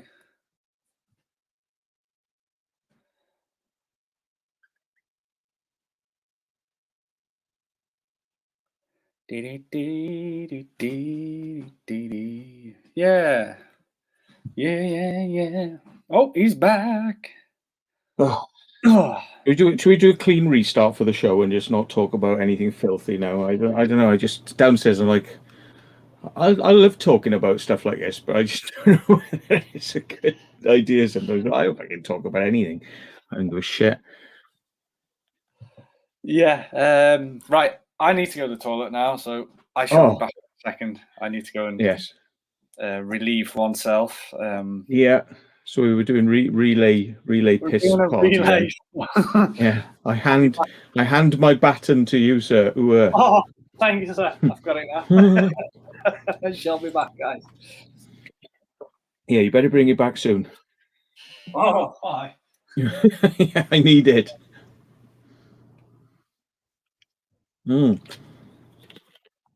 Oh, yeah. Thanks. Yeah, thanks for the Brendan. Yeah, I think it'll be fine because the way I figure it is I'm going in for this kidney stone operation tomorrow. But last time I was in there, I was close to death's door because I had sepsis and I wasn't really very well and I was totally drained. I mean, and I had fever and they took me in and operated me like that. And I came out and I felt fine,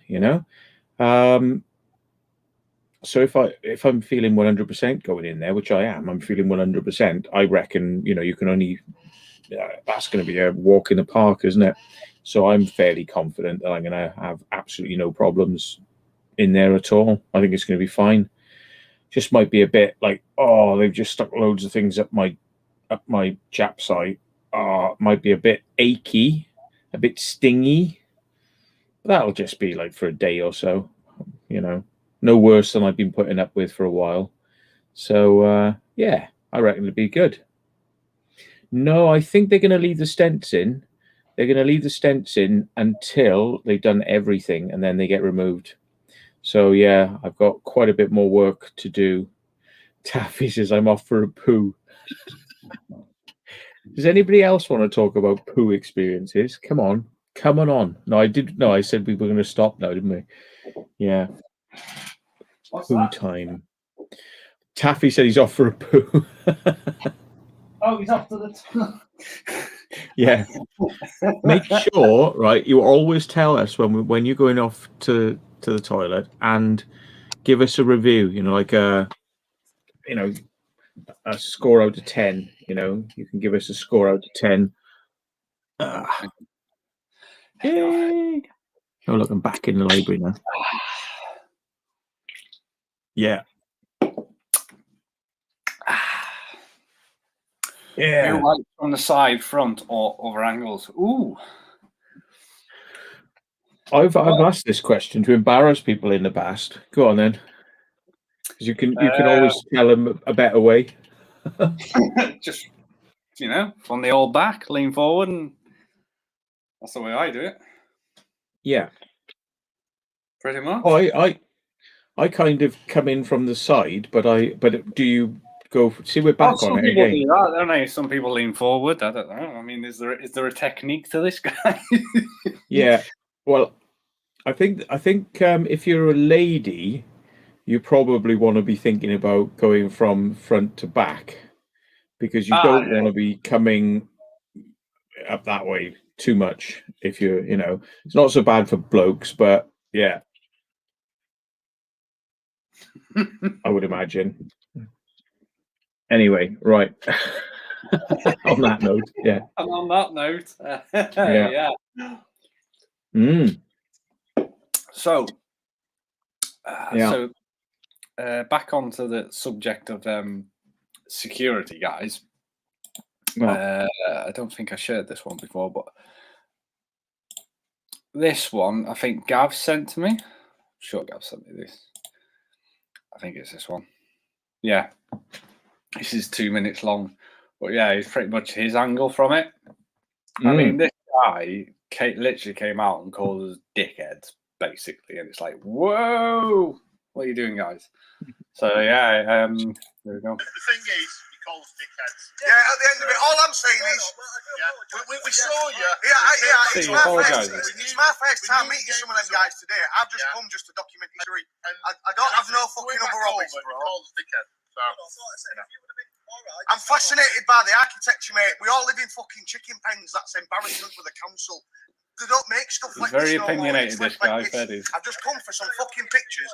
I've driven 2.5 hours to come and look at this, meet some new people, gain friends, and document history so that other people who are disabled, who stick at home, mate, in a lockdown that's fucking corrupt, watch this to get past the time. Yeah. And if we don't get this content, people's mental health go down because they have fans and they love the content. In the background. You're stopping us from getting that content. We ain't come with spray paint cans. We ain't come with a jerry can. We've come with a fucking camera, mate. And we're not thugs. We're not vandals. We're coming to go, look at this. Look at this history lost in time. People are more bothered about the TVs and Love Island and what goes in the fucking microwave, bro. This is lost. And you know what I mean? We're not idiots. Some people react in different ways. Now, if they want offence here and you call me a dickhead, I'd have done the same fucking thing because I'm a man. I'm a free man on this land. And my forefathers on the 6th of June 1944 stormed that fucking beach for our freedom. Our freedom. So you think your granddad would be up there smiling at you because a couple of lads have come from all over the country to take some photos. Mate, I don't care about your cameras. I'm fucking we live in Big Brother. We live in Big Brother, bro. Read George Orwell, 1984, mate. Hurt ourselves. Come on, bro. It's been our fault. We know that, and then we know. Yeah, I know why you've got security here because people injure themselves. If we injured ourselves, yeah. So, Delive, he should have been there telling people, like, to get off the boats in Dunkirk, innit? He'd be like, did you know that he's giving this fully impassioned speech. He's like, there's disabled people, and they've got their fans, and then their mental health will suffer. But we've got to get out there and get these Germans, boys. And he'd be like, yeah, I'm behind you. Yeah, he's like full passionate speech, and I was getting tearful listening to it. It's like, oh my god. Right, that was a speech. Yeah. Now. He's talking to a fucking moron, though. He probably like, what do you mean war? Like World War II, mate. When was that? You know what I mean? You're talking to a fucking moron. Like who works as fucking security guards in places a lot of the time? You're trying to have a fucking reasonable conversation with an unreasonable fucking moron half the time. Pretty much, and I know he was getting a little bit, but he was just speaking his mind, and I get that, at the end of the day. I mean, that security guy's come out and called us all dickheads, so that was his response, and you know what? I couldn't have said any better. Yeah. I couldn't. But the thing is that I think the best way to have dealt with that would have been, let's get up over this fucking ladder and we'll have a fucking close chat about who's a dickhead. Well, the bit I didn't get, I wasn't quick enough, but Taffy was halfway up that ladder, and he's like. And Taffy will say the same thing He was about to show him who's the dickhead. So yeah, it's good we didn't get over. That's all I'm saying. He's having a conversation with him about the whys and where nots. He goes, "We ain't got no spray cans. We're not going to do any damage. We're here for good to document it." And the guy just goes, "What does he reply?" He goes, "We've got security cameras here, and it's because there's for damage." It's like, mate, you're a fucking pinhead. The guy's having a conversation with you about X, and you start fucking going on about A, B, and C. You know what I mean? It's like, are we on the same fucking planet?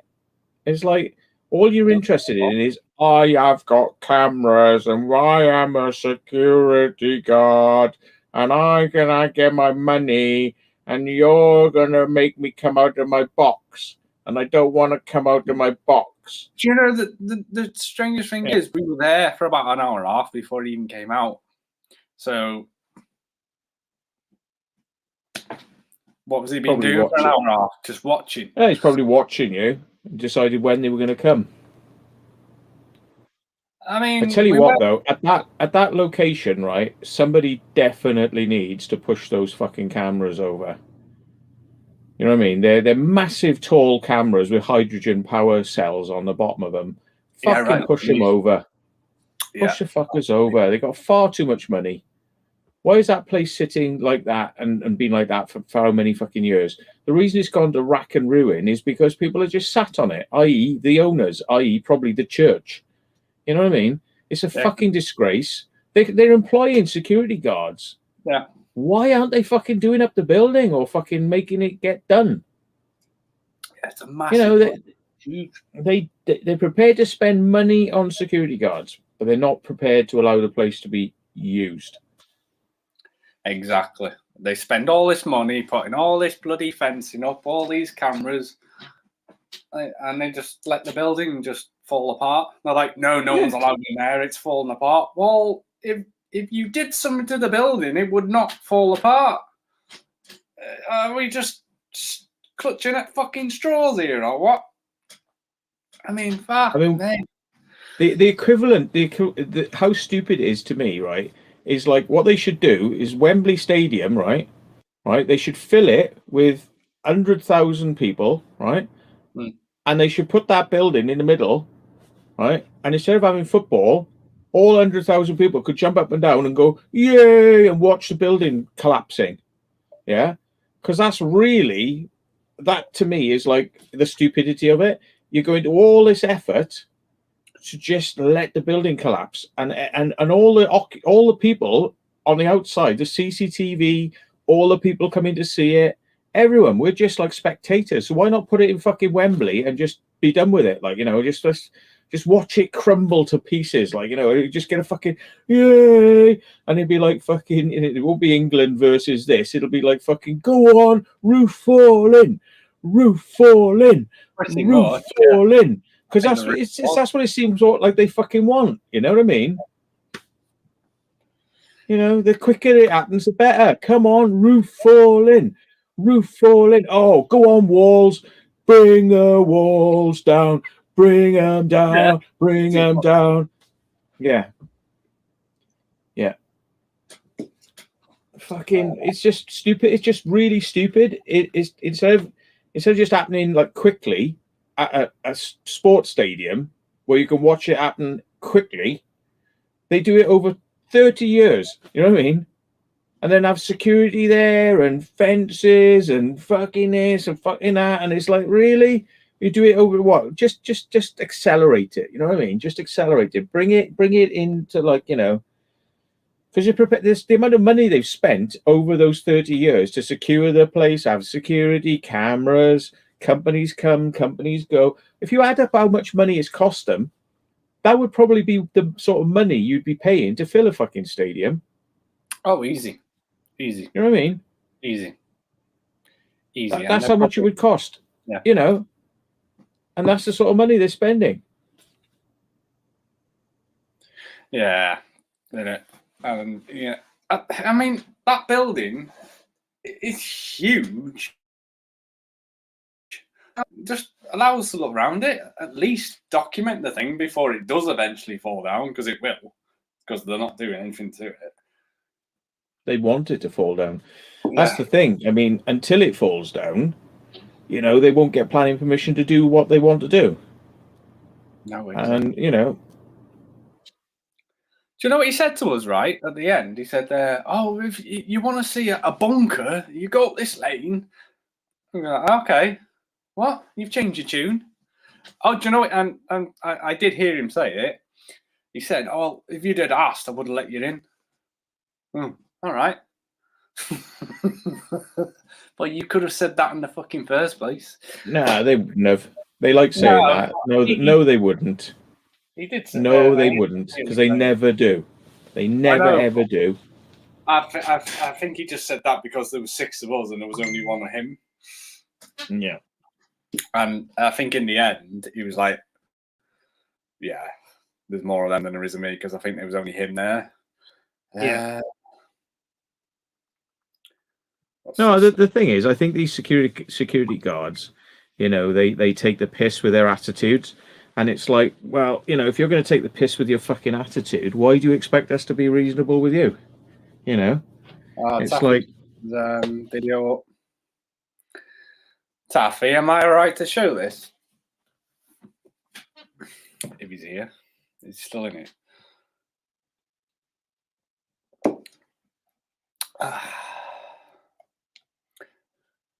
But yeah, let's just... It's the way they react, though. It's like you've had it as well.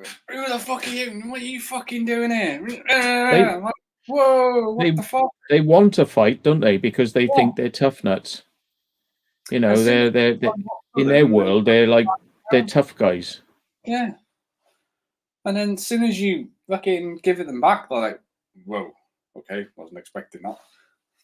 Because, like you say, they think they're fucking Mr. Fucking, look at me, fucking, I am high almighty. No, you're not, mate.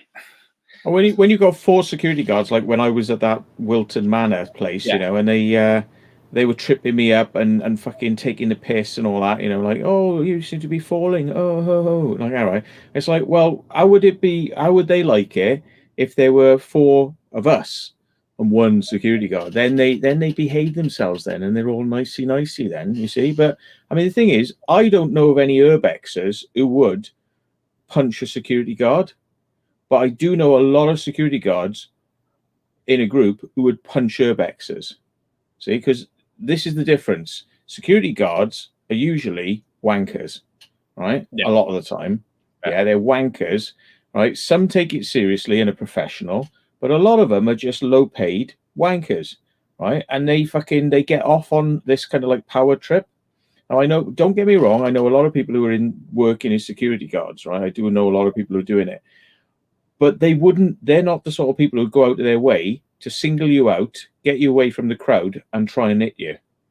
Yeah? But some of these fucking arseholes would. And I know at that St. Joseph's, that's the type they are, because I've seen them nearly run like me and other people over in a car.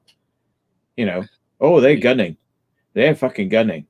You know, they properly got a fucking adrenaline high rage going on, those people up there. And those are the sorts of people I would like to just jump over the fence and say, all right then, mate, come and say it to my face. Come on then, Mr. fucking security guard. There's loads of us here now. You're going to bully us, are you? Or you're going to fuck off back in your hut and shut the fuck up. Yeah, definitely. Yeah. But they have got a very big fucking attitude, some of these security guards, and they're fucking cowards, and they're bullies, and they work in like packs, like a pack in numbers, you know? And if there's more of them than there are of you, they'll fucking try it, you know? Do you remember seeing that incident with diggers down when we were down in Plymouth and we were at Mount Wise, and all we'd done is just jumped over for a look, and suddenly there was like loads of fucking torches coming down, and we came to the fence. I came to the fence, and my mate jumped over to meet them, to chat to them. And what did they had a fucking dog with them, and the dog was barking, and he said, you shouldn't be in there. Get down on the fucking floor, he said. And diggers went, fuck off, I ain't getting down on nothing. Who the fuck are you? You're nothing. You can't fucking tell me what to do.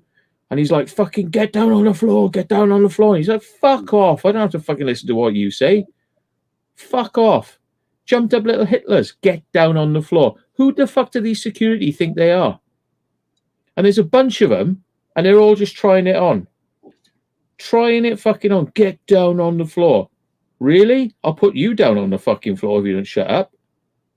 You know, that's what they want, see? They want to get you aggressive because they're trying to be aggressive. You know? But they deserve it. They fucking deserve it, to be honest, some of them. They deserve to be fucking slapped and taught a fucking lesson, some of these security guards, because they're out of order. You know? And I'm not a great man of violence. I would not use it, but you can see how they push it.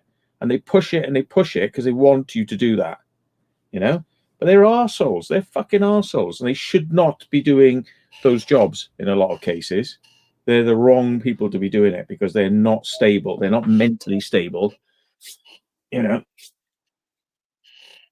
Yeah. Exactly. I mean, that first one I showed tonight, you could tell he hadn't been there long. And I mean, Taffy asked him, how long you been here? He said, 2 months. He said, how long you had your badge? He went, 6 months. I was like, no. Yeah. It's like, you've got no experience. And bless him, towards the end of it, you can see he was like, oh, fuck. Oh, shit.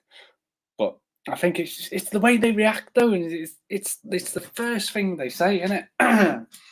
Fucking get out of here. I'm going to fucking do this. Oh, are you, mate? All right. Okay, go on. Try it. Because they wouldn't come up face to face with you, would they? Because they know there's a fence there. Yeah. I saw something really alarming, right? And this was not in this country, but it just goes to prove a point. A security guard in the United States, somebody walked in to a store, right? And this was an inside the store security guard. And he was armed. He had a weapon, right? And somebody came in and they weren't wearing their mask. And he said, oh, sir, you have to wear your mask in the store. And he went, I don't want to wear my mask. And he's like, no, you'll have to. And the bloke went out, right? And then he tried to come in again, thinking he wouldn't see the security guard. So the security guard shot him. Jesus. Shot him, right? And the bloke left the store, shot, and crawled out into the street. And the security guard, right, is everyone listening to this now, followed him outside the store and shot him again. He's on the ground, right? So now the guy is crawling along the ground and he shot him again. 3 times. 3 times this security guard shot the guy, right? And guess what? That security guard was on the sex offenders register for having sex with a 6-year-old girl and touching up a 12-year-old girl, right?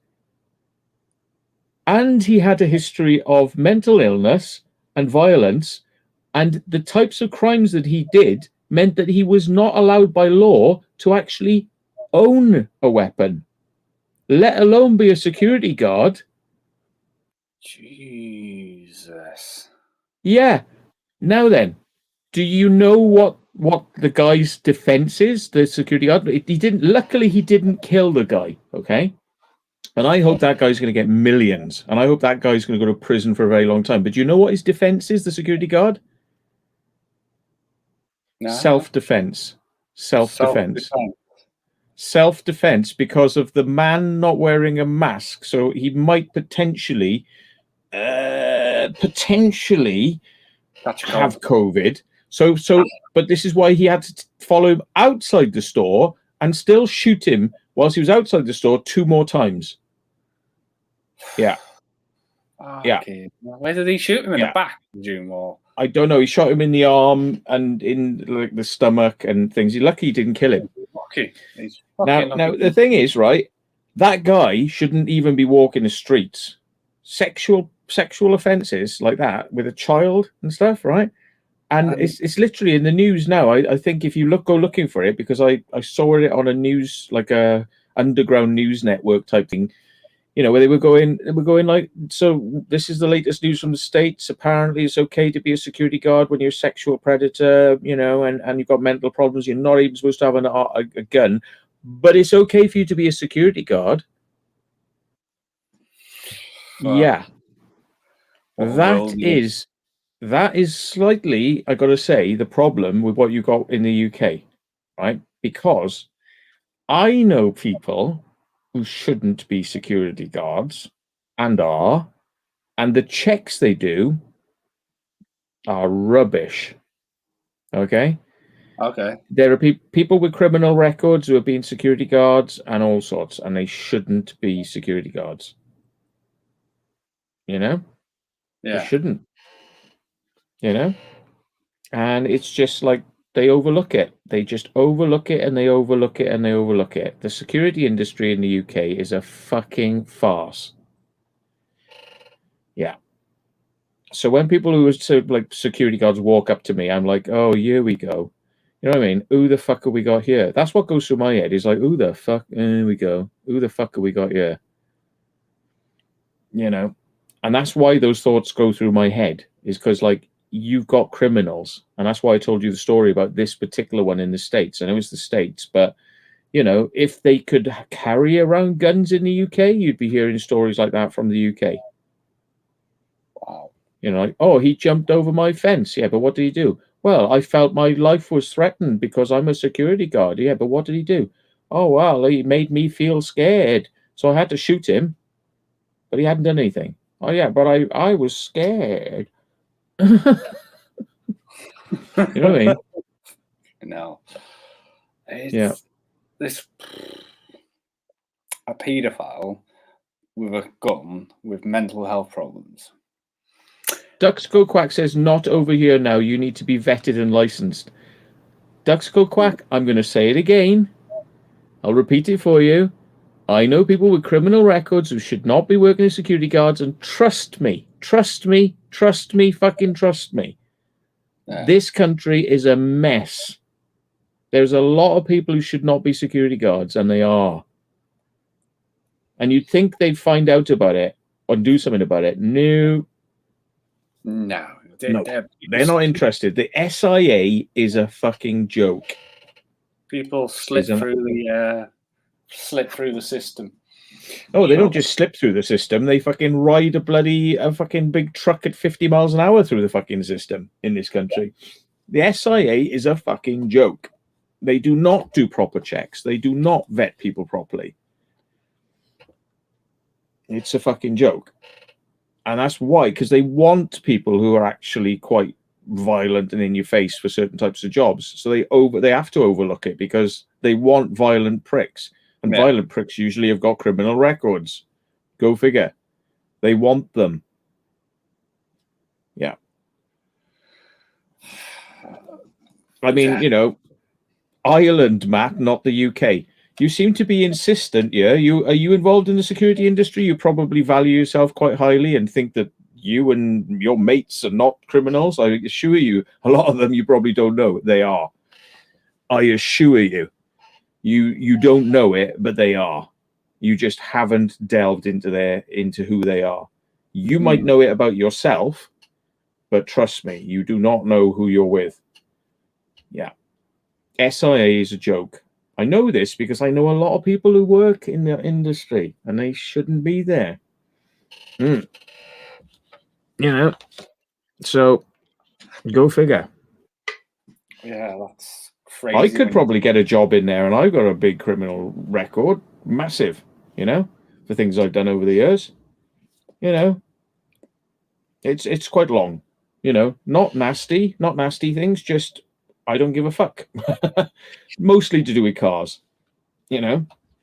Fair so enough, it's like, you know, I will go in a car and I will speed, and then they'll go, "Ooh, you can't drive anymore," and I'll go and drive. and then they'll say, "Oh, you can't do that," and I'll go, "Yes, I fucking will." Because as far as I'm concerned, you know, right to travel is a fucking right, you know. True, very true. And they treat it. It's treated like a fucking privilege. I treat it as a right. So we see things. We don't see eye to eye, especially when they go sticking speed cameras and ANPR cameras every fucking where. And I go, I never agreed to this. I never asked for this. I never agreed to this. It's like, oh, you're gonna have it though. No, I'm fucking not. Oh, and I've done lots and lots of things to upset that fucking system over the years because I'm not having it. Don't blame you. So I don't sit at home twiddling me fucking thumbs thinking about it. I get out there and I do stuff to upset that system that I never asked for and ain't going to be a part of. So read between the lines on that one. Yeah. Yeah. You can see why they don't like me. Because I don't make no fucking bones about it. I've told people in the past. I've cut down fucking speed cameras. I fucking cut them down. That wouldn't surprise me. That would not surprise me. And I don't blame you. They're just a money-making fucking trying to squeeze money out of you, them things. Yeah. And I just can't understand why more people are not doing it, you know? I've seen people doing it. Fucking hell. Yeah. I've driven past and seen someone with a fucking chainsaw just go woof, fucking straight off. Like, what? I had a taxi driver one night and I thought, oh, here we go, I'm in fucking shit. And he just went, yay, as he went past me and I was there with a fucking, I won't say what, but, you know, I was like, oh, shit. And trust me, they're a lot fucking bigger and a lot heavier than you think. They're fucking big. Yeah, they're massive. I mean, some of the new ones now are small. Not the big fucking square fucking things that used to be around. But yeah, it's a mental world we live in. Yeah, definitely mental world we live in. But yeah, man. Wacky Urbex. He's saying Matt as a security guard. He says, "Come in, boys and girls. No, come in, adults. I wouldn't let boys and girls do it. To your heart's content." The thing is, as well, I think there's a kind of a common sense thing here going on here. If you see as adults and you're a security guard, you can say, if I hear any fucking smashing going on in there, right, I'm calling the fucking police. But I didn't see you. Now, make sure you don't get in any fucking trouble, right? That would be me. That would be the way I would deal with it. Because the thing is, if I'm standing outside a building and I'm hearing smashing going on, I'm going to ring the fucking police. If there's no smashing going on and there's torches going around, what's the point in ringing the fucking police? The only thing you should be worried about is whether there's damage taking place. Because the police can't do anything about it. If you ring them and say, oh, there's people inside the building, they say, well, what are they up to? Oh, they're just looking around. The police are going to be like, and you need us there for that? So, of course, most security guards sex it up. They go, oh, they're doing this, they're smashing everything. Oh, they threatened me. Because the police won't come out. So security guards routinely lied to get the police out. The police ain't going to come out because there's nothing to fucking get them out for. Exactly. You know, common trespass. So, you know, why don't security guards start acting like they're police and going, well, if there's nothing for me to fucking be interested in you, why am I interested? You know, the police ain't interested. So what am I supposed to be doing? And just say to themselves, if there's nothing hurting going on, don't get involved. The moment I hear fucking, like, you know, cutting stuff and fucking the copper being fucking gone after and fucking, you know, smashing of windows and things like that, then get involved. But otherwise, why bother? You know? Just like when we were at that school the other night and we were sat chatting to that security guard, all we heard was tsh, and I was like, you're not going to do anything? And he was, no. It's like, no. You don't want us going in there, and yet if we were in there, people would stop smashing shit if we walk past them because we're not going to let them do it. Yeah, exactly. And I thought, you're stood here talking to us, and you can blindly hear smashing going on. I'm just like, all right, whatever, mate. You do what you do, dude. But it's like, okay, you obviously don't give a shit. It's like, what? And then you're just worried about fucking 16-year-olds going in there. Well, do something fucking about it then. So studies, you know, telling us, oh, I can hear you smashing stuff. I went, no, it wasn't us smashing stuff. You could see there was 3 lads on the roof goading at him, throwing stuff at him, you know, as kids do, because they do that. And I was like, well, We'll do something about it. No, we can't. We can't go in there. Oh, what's the point of you being here? What is the point of you then? You may as well just get in your car and go home. There is no point of you being here.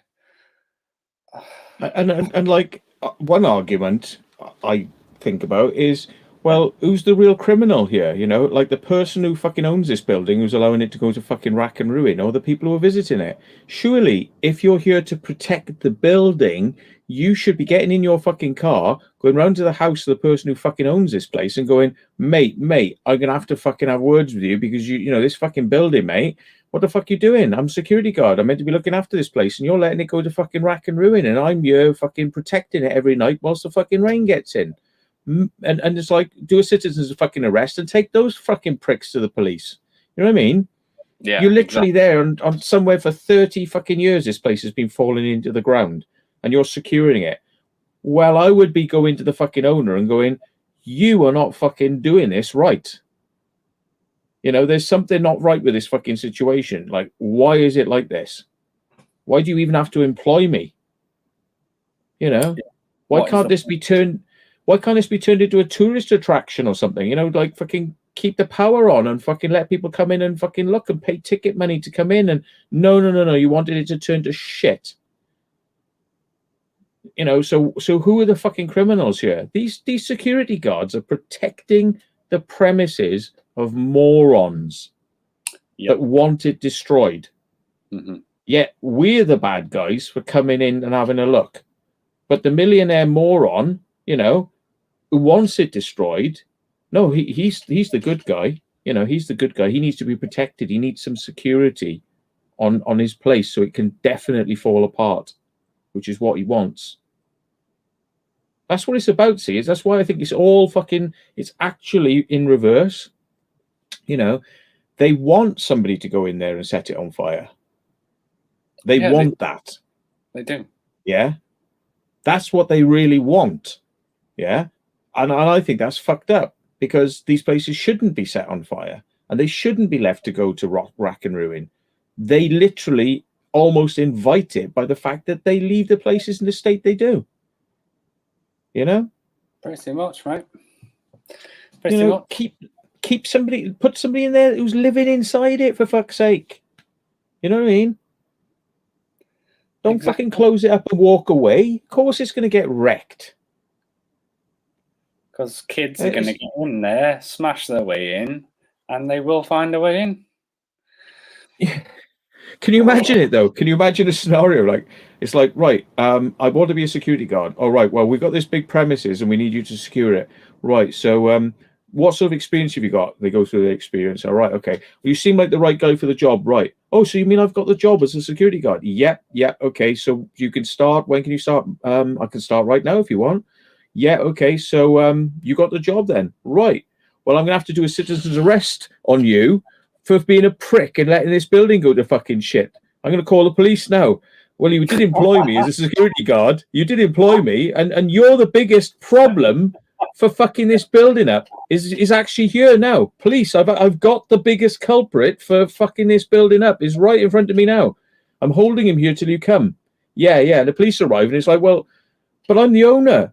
Well, he said I have to protect the place, and that's what I'm doing. I'm protecting it from fucking damage, and he's the prick who owns it. And he's the biggest reason this building is fucked is because of this prick here. Officer, can you arrest him and take him away, please? You know what I mean? But it doesn't happen like that, does it? It's like apparently the owners are the good guys, and people who are fucking interested in the building, they're the bad guys. You know? And then soon as they like come and see, oh, I didn't know it was like this. Oh, yes, you fucking did know it was like this because you're letting it go like this because you want to build something, fucking whatever you want to build in it. Because all you want to do is let it go to rack and ruin, so you can go, look, council, look, it's all been wrecked now. I'll have to knock it down. Oh, go on then. And then you build whatever you fucking want. And you've just let something that could have been saved, could have been used for something, just fucking get wrecked. So, fuck it. Yeah. Fuck it, because at the end of the day, you know, if you're not going to secure the place, people are going to get in and wreck it. Yeah. Wacky Urbex is saying, did I know the 4-foot pigeon poo bell tower church in Torquay, ex-play area, has now been bought up and done up as a private house? Well, isn't it sad that, you know, it got taken from being a church and turned into like a really, really shitty play thing and then set on fire? Which is probably because it wasn't making enough money or wasn't doing what it was meant to be doing. So it was set on fire when it was actually, I don't think it was abandoned when it was set on fire. It was set on fire when it was actually a working place, which comes under the category of usually insurance fraud. Yeah. That sounds so like again, who's the frigging criminals? Most of the time, it's the people with the money, you know? It's not these petty little criminals. It's the people who really want to fuck these places up, you know, and get some insurance money out of it. You know, you don't hear much about them going to court and getting done. You hear about a kid who broke a pane of glass or somebody who broke in, you know, was stealing a little bit of copper and all. You hear those sorts of stories, you know, like, oh, yeah, we caught the criminal. But you never catch the really big fucking criminals, do you? You never catch the Wall Street bankers. But you catch the guy who stole some money out of a cash point, you know? It's always the little man is the bad guy, never the fucking big fucking fat cat that really makes all the shit happen in the first place. They're never the bad guys. No, they're innocent, apparently. They're innocent. Nothing to do with them. No. You only own the place, mate. Yeah. Yeah, I'm gonna backhand someone and to burn the place down for me so we can claim an insurance. Oh, it's like that, mate. They all do it. Yeah. Crazy, guys. Crazy. It's good that place in Torquay is now going to get turned into a house. But the thing is, it's weird. Quite a few times we've been to places and then they get turned into houses because we've made an embarrassment of it because we put a video going, look at this. And the thing is, I do honestly hope that the more subscribers I get and the more places I go, the more fucking embarrassing these places get. It's a goal of mine is to embarrass the owners of these places. Yeah, it's a number one goal. I don't want to ask permission to go in them. I want to fucking embarrass them. You know, because they're arseholes. It's like the fucking couple who were next to that place, you know, money bags. Fucking money bags. You could, you know, literally, like, you know, he was farting and fucking money was falling out of his arse onto the floor. He was like, and there was like fucking £20 notes fucking flying out of his arse. You know what I mean? And they're all on their fucking high horses about how we are damaging and how we are being bad and how we are being. And fucking the criminal is the fucking little prick with a stupid fucking little round glasses and his missus with the fucking bottle top glasses going, ew, we are the ones who are the victims. No, they're the fucking criminals because they bought that fucking house and they left it as it is. And all they wanted to do was put a camera on there so they could come out and have a fucking shout about it because they're just like the security guards. They're pricks. Yeah. Those people who lived in that house were fucking pricks. Yeah, and now they want to have my video taken down because they're all righteous about how it was us and we are the bad guys and our video is bad. My video actually pointed out why you're getting people coming around there is because you're leaving the place in a fucking state.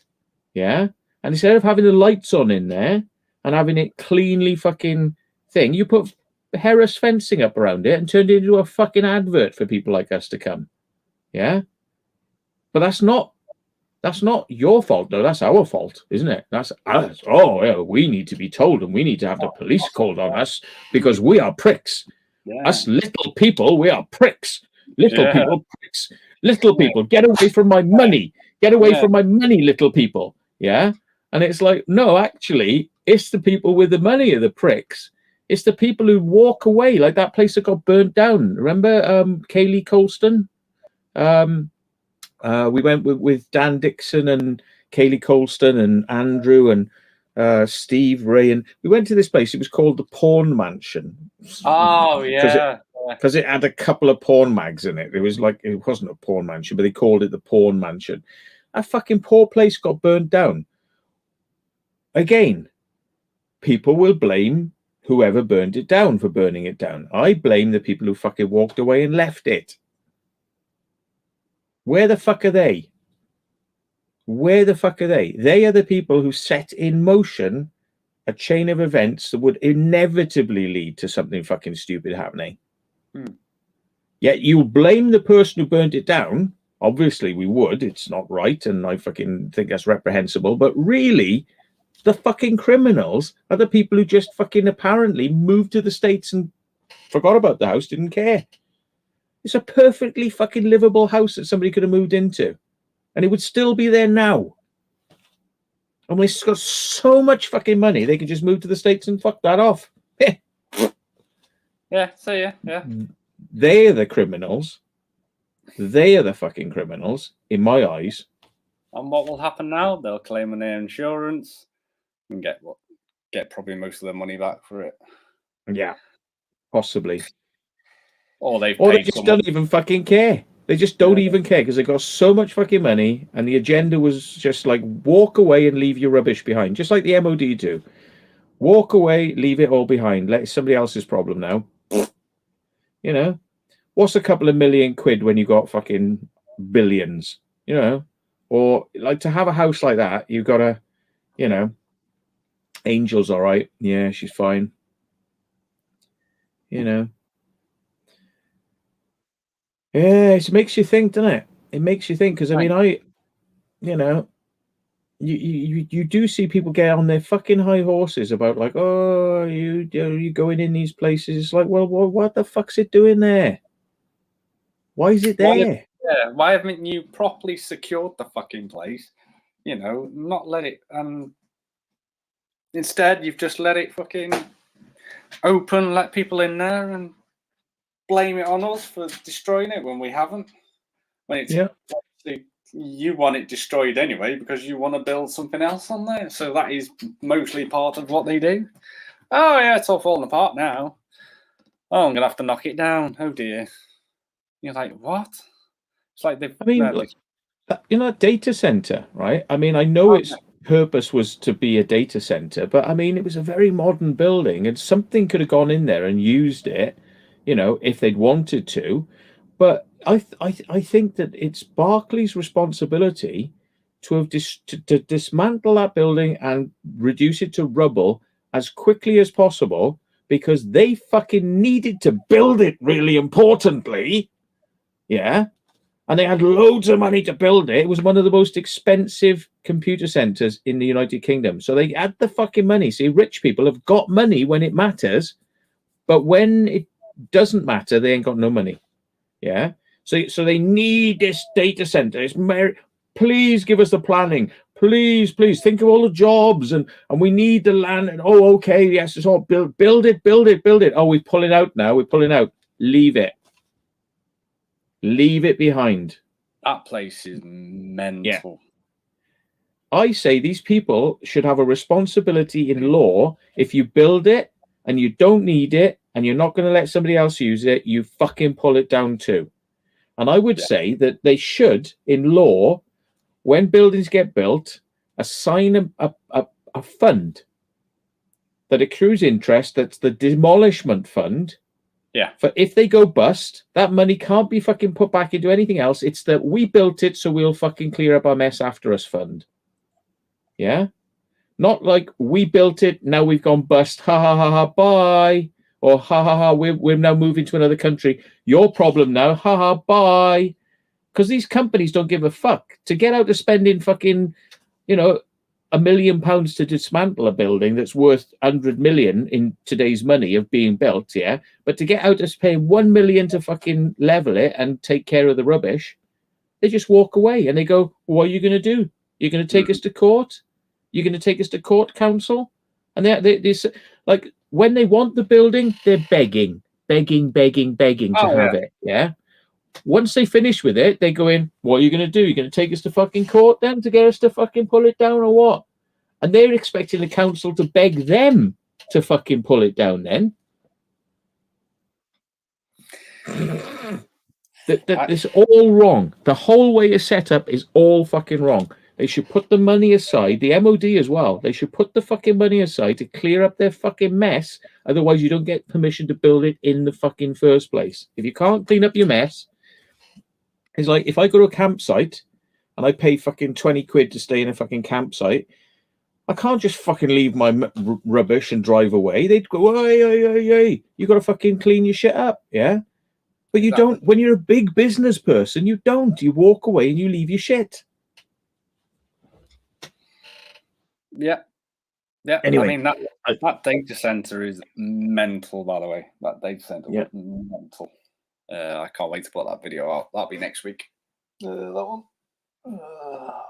Yeah, and there's houses across the street from that, and they need housing space, so they could build houses on that. Why the fuck's it still standing there? It's been empty for what, 10? Was it 1998? I was seeing something like. Was that 30? What am I on? Hang on. Well, that's 20 years. I don't know if it was like what, 20 or 30 years that place has been fucking standing there like that.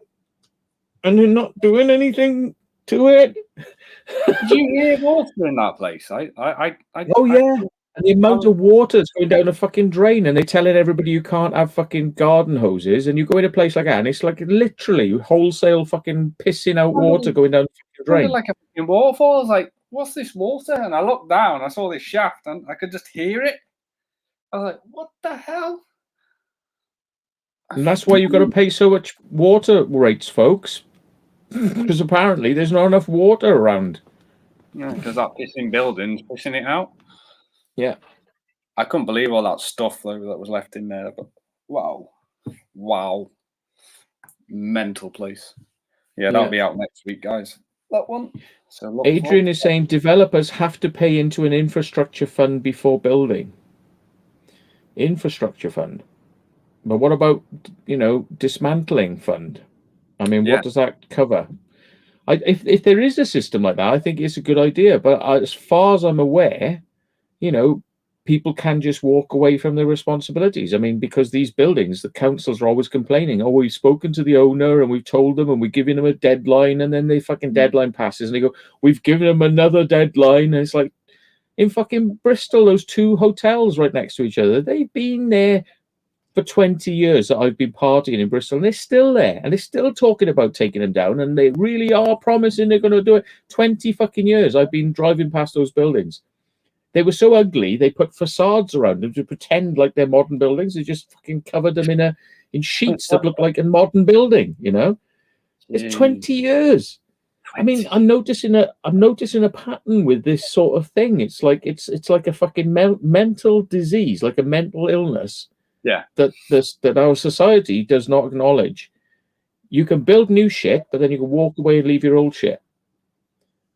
Unless you're a little man, in which case they'll come after you. But if you're a big guy, no penalties. No, because you can just pay your way out of it. Yeah, just give us a backhander, mate. We'll forget about it. Yeah, no worries. There you go. And that's done, isn't it? You can just let it rot for so many years, mate, and then you can knock it down and build whatever you like. Okay, sound. Presume that's how it probably fucking works these days, is it? Yeah, living there makes a good point. He says they can't let go even when it's shit. Very good point. Yeah, they can't let it go. No, it's just like this greedy fucking mentality.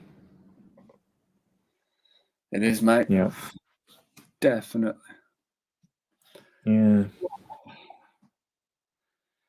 It's the reason people pay so much for rent, is because when you're in a place, that's all they want to do is put the rent up. You know what I mean? And it's like, unless you go fuck off, and not enough people go fuck off. That's the thing. We don't know how to fucking say fuck off in the UK. That's what we don't know how to say, is no. Everyone just takes what we're given, and that's it. Pretty much. Oh yeah, I think that's why a lot of people dislike what we do in the videos, and they dislike me, is because I go, fuck it.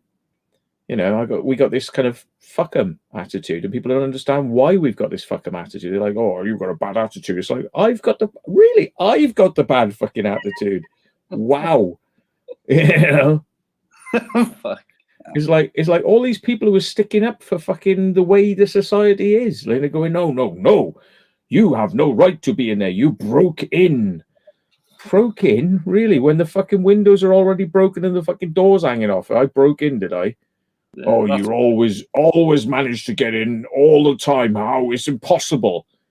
It's impossible, is it? Have you ever tried it yourself before fucking telling me it's impossible? Yeah. Fuck. Some people are deluded, man. I mean, I said to that security guard when he said, "Oh, well, I've heard you smashing stuff in there." I went, "Really?" And then I film everything, and I mean, you know, the same. We film literally till I get over, in, out, round. As we were looking round, as everyone saw in my video tonight, we all went round the whole fucking building. Round, found this little bench, used that bench and climbed in through a broken window that was already broken. So, is that, you know, I mean, come on, seriously? I mean, if someone had a ladder, you could get in there very easy. I mean, like we said in the video, we wish I had a ladder, it would have been a lot easier to get in. Well, if you don't want people getting in there, do the top floors as well. Just board them up. It's quite fucking simple, isn't it? Well, no, obviously the security guard there doesn't give a... Well, he didn't give a shit anyway. He didn't care. He was just worried about teenagers going in there with young men. Sorry, old men. Yeah. That's what he's worried about. Not about the building. Well, yeah, I'm sure it never occurred to him that he's securing a place that shouldn't really even been sold. You know, like, because it could have been used as a school, because it was being used as a school. So why was it fucking shut down and why was it sold? And then it's standing fucking idle to the point where it can get used by the BBC as a fucking film set. Like, hang on. If it's good enough for the BBC to use as a film set, surely it's good enough to use it as a fucking school. And keep it as a right. Yeah. You know, because they're using it as a school in the fucking BBC. It's being used as a film set. So therefore it's a fucking school effectively, because they fucking wouldn't be allowed to go in there with health and safety unless it was fucking clean and tidy and fucking everything spick and span. So therefore it's good enough to be used as a fucking school. But that security guard is not like thinking about those sorts of questions. He's just thinking about, I'm being paid to tell people to go away. So that's all that matters. My bosses are the great gods. They're the great gods. And everyone else is just a paedophile and 16-year-old girls with old men going in there to touch them up. Really, mate? Why don't you go and fucking have a word with the pricks that fucking paying you and go, why is this place fucking like this? Are you going to knock it down to put a car park up? All right. Right, here we go. Cars are more important than schools. After he's put his video up. Shall we, would you like to watch it? Oh, yes. Let's, hang on. Stop sharing. Share screen.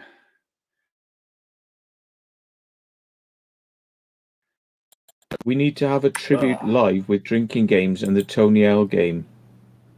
What's the Tony L game?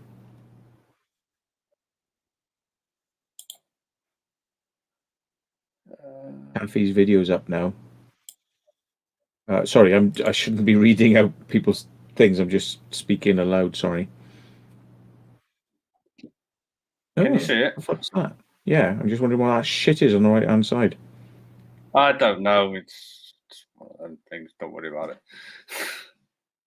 VidIQ. Mr. Security Guard thinks he's a big IR. Who is this guy? What's happening? Fuck that shit, mate. What's happening? Well, it's not your job, is it? To fucking, you're not a fire marshal, are you? I get it, sir. I get it. Yeah, well, if they fall through the roof, that's their shit, innit? But it's not, is it, clearly? How? Have they actually? They've been pretty much reversed. Shut up, you tart. Jesus Christ. No, they haven't. No, they did not smash no windows. We've been in there, right? And I'm telling you now. When I was outside there. Well, you've been out there for about 45 minutes talking to some guy in a white t-shirt. Yeah, exactly. So you're not even on premises. So, shut your mouth, right? So, no, exactly, right? Because, right, you were talking to some guy, right, in a white Audi, mate. And I was literally, a white Audi. Or a silver Audi it was. And that was hours ago. Yeah, well, there you go. So you've gone from day shift to night shift. So that'll give you an idea how long we've been in there for. No, it doesn't matter. But the thing is, right, you were stood over there, right, talking to some old fella, right, in a white top. No, and I'm telling you now, those kids that are on that roof there now, right, have not smashed fuck all. And I tell you what, when we ran into them, yeah, they went, "Who are you?" And I was like, "Oh," I said, "We're just been in the building." Of course we've been in there. That's why we've come here now, because we thought it was free. Do you know this place, yeah? It's I was here 2 days ago, right? I'm 18 years old. Here we go, yeah. There's been girls going in there. And Yeah. the night, and coming out 6 in the morning, right? See? Yeah, of course they do. The police are here all the time. We're not even local. They're not guys who can't afford to go to a hotel. The guys that have got decent cars there. They're probably under 18-year-old girls. Under 18. Yeah, so the police are... I hope you're taking money off it, like. What do you mean? Well, letting it used as a brothel, because that's what that comes across as. The other day, the guys have gone in there. Why have they gone in there? If they've got nice, decent cars, why can't they just go pay for a hotel? Why are you letting them in there, you prick? Yeah, exactly. Coming in about 11 and then staying there till 6 in the morning, yeah. Break of dawn, and then coming out with young girls. Yeah, not just once. There's a few times we've seen it. Jesus, I mean, seriously. So why don't you fucking stop them then? Have you got the registrations of the fucking cars and the proof that they're fucking coming in there and out? Because it sounds like to me you just fucking saying this shit and you're not doing fuck all about it. Jesus Christ. Yeah, it just goes. Just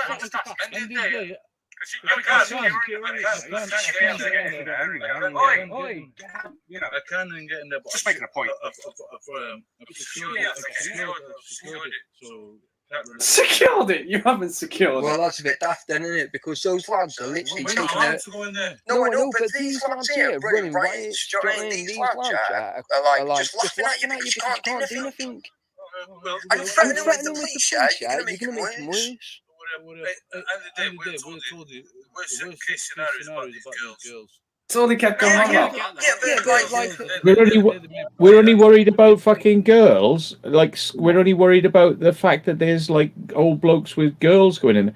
Well, what the fuck are you doing there then? Because you're not employed as a security guard to stop prostitutes or fucking underage sex or fucking guys with fucking sports cars coming there with underage girls. You're not employed for that. You're employed to secure a building. What people do, like fucking taking drugs or having sex or fucking doing all sorts of things that they probably shouldn't be doing, is really nothing to do with you. It's like the only thing that you're paid to do is to stop people damaging that building or entering that fucking building. What they get up to in there when they shouldn't be in there in the first place doesn't really have much to do with you. Why are you obsessing on it? Why is he obsessing on what people get up to in there? They probably smoke drugs, they probably have sex, they probably do all sorts of fucking things. Yeah. These young girls who are coming in with all the guys who got nice decent cars. Yeah. Like, no, they're not into girls, they're into boys anyway. It's alright, isn't it? So why aren't these fucking guys with these cars doing what most people do with cars and shagging the birds in the cars? Yeah. Why are they coming into somewhere like for many hours during the night and parking up their cars where it's quite obvious they can be seen by the security guard and making it known that they're in there having sex with underage girls when they could just do what most people do when they have sex with some fucking girl they've met they do it in a fucking lane in the middle of nowhere where nobody's going to see them and they're not going to get fucking stopped doing it. But apparently they're making a beeline for a fucking old knackered school where they got to climb up to the first floor and get in through a fucking glassy window. They're making a beeline for that versus a nice warm car down a lane. Yeah. It don't make no sense. It's a fucking stupid. It's a stupid argument. Really? I mean, you'd be having you know. Let's imagine this scenario was true now. You're gonna get fucking urbexers and fucking drug takers coming in and catching you having sex every fucking hour in that building. Oh yeah, easy. So what's the thrill then? Shagging somebody over a fucking school desk, and then going, oh, somebody's just walked in with torches all the time. I can't see the thrill in that myself. You know what I mean? It's like it's just going to stop you doing what you apparently, according to the security guard, came in there to do. When you could just go somewhere quiet, like a fucking forest or a fucking, you know, a bloody car park place miles away. Oh, fuck. Yeah, see. No, we've not broken nothing. So now you're shifting. I tell you now, we record everything. The second we get in there, the second we leave, because we're sick and tired of idiots like yourselves, right, of blaming idiots like us, right, as saying that we're breaking into it now. Hey, 33. Yeah, but I get paid to do this. No. I do Urbex, right, which is abandoned places, whether it's grade 1, grade 2, whether it's got history or whether it hasn't, yeah. Now, we do a lot of grade 1 and grade 2 buildings, right? Now, we've only come here for the history because it was the 4 o'clock club. Right? That was the only reason. Now, I tell you what, if we hadn't come across the 4 o'clock show from when we were kids, yeah, right, we would never have known about this place, right? So therefore, we'd never have come. Yeah? Grade 2, yeah. I don't even know what the building is.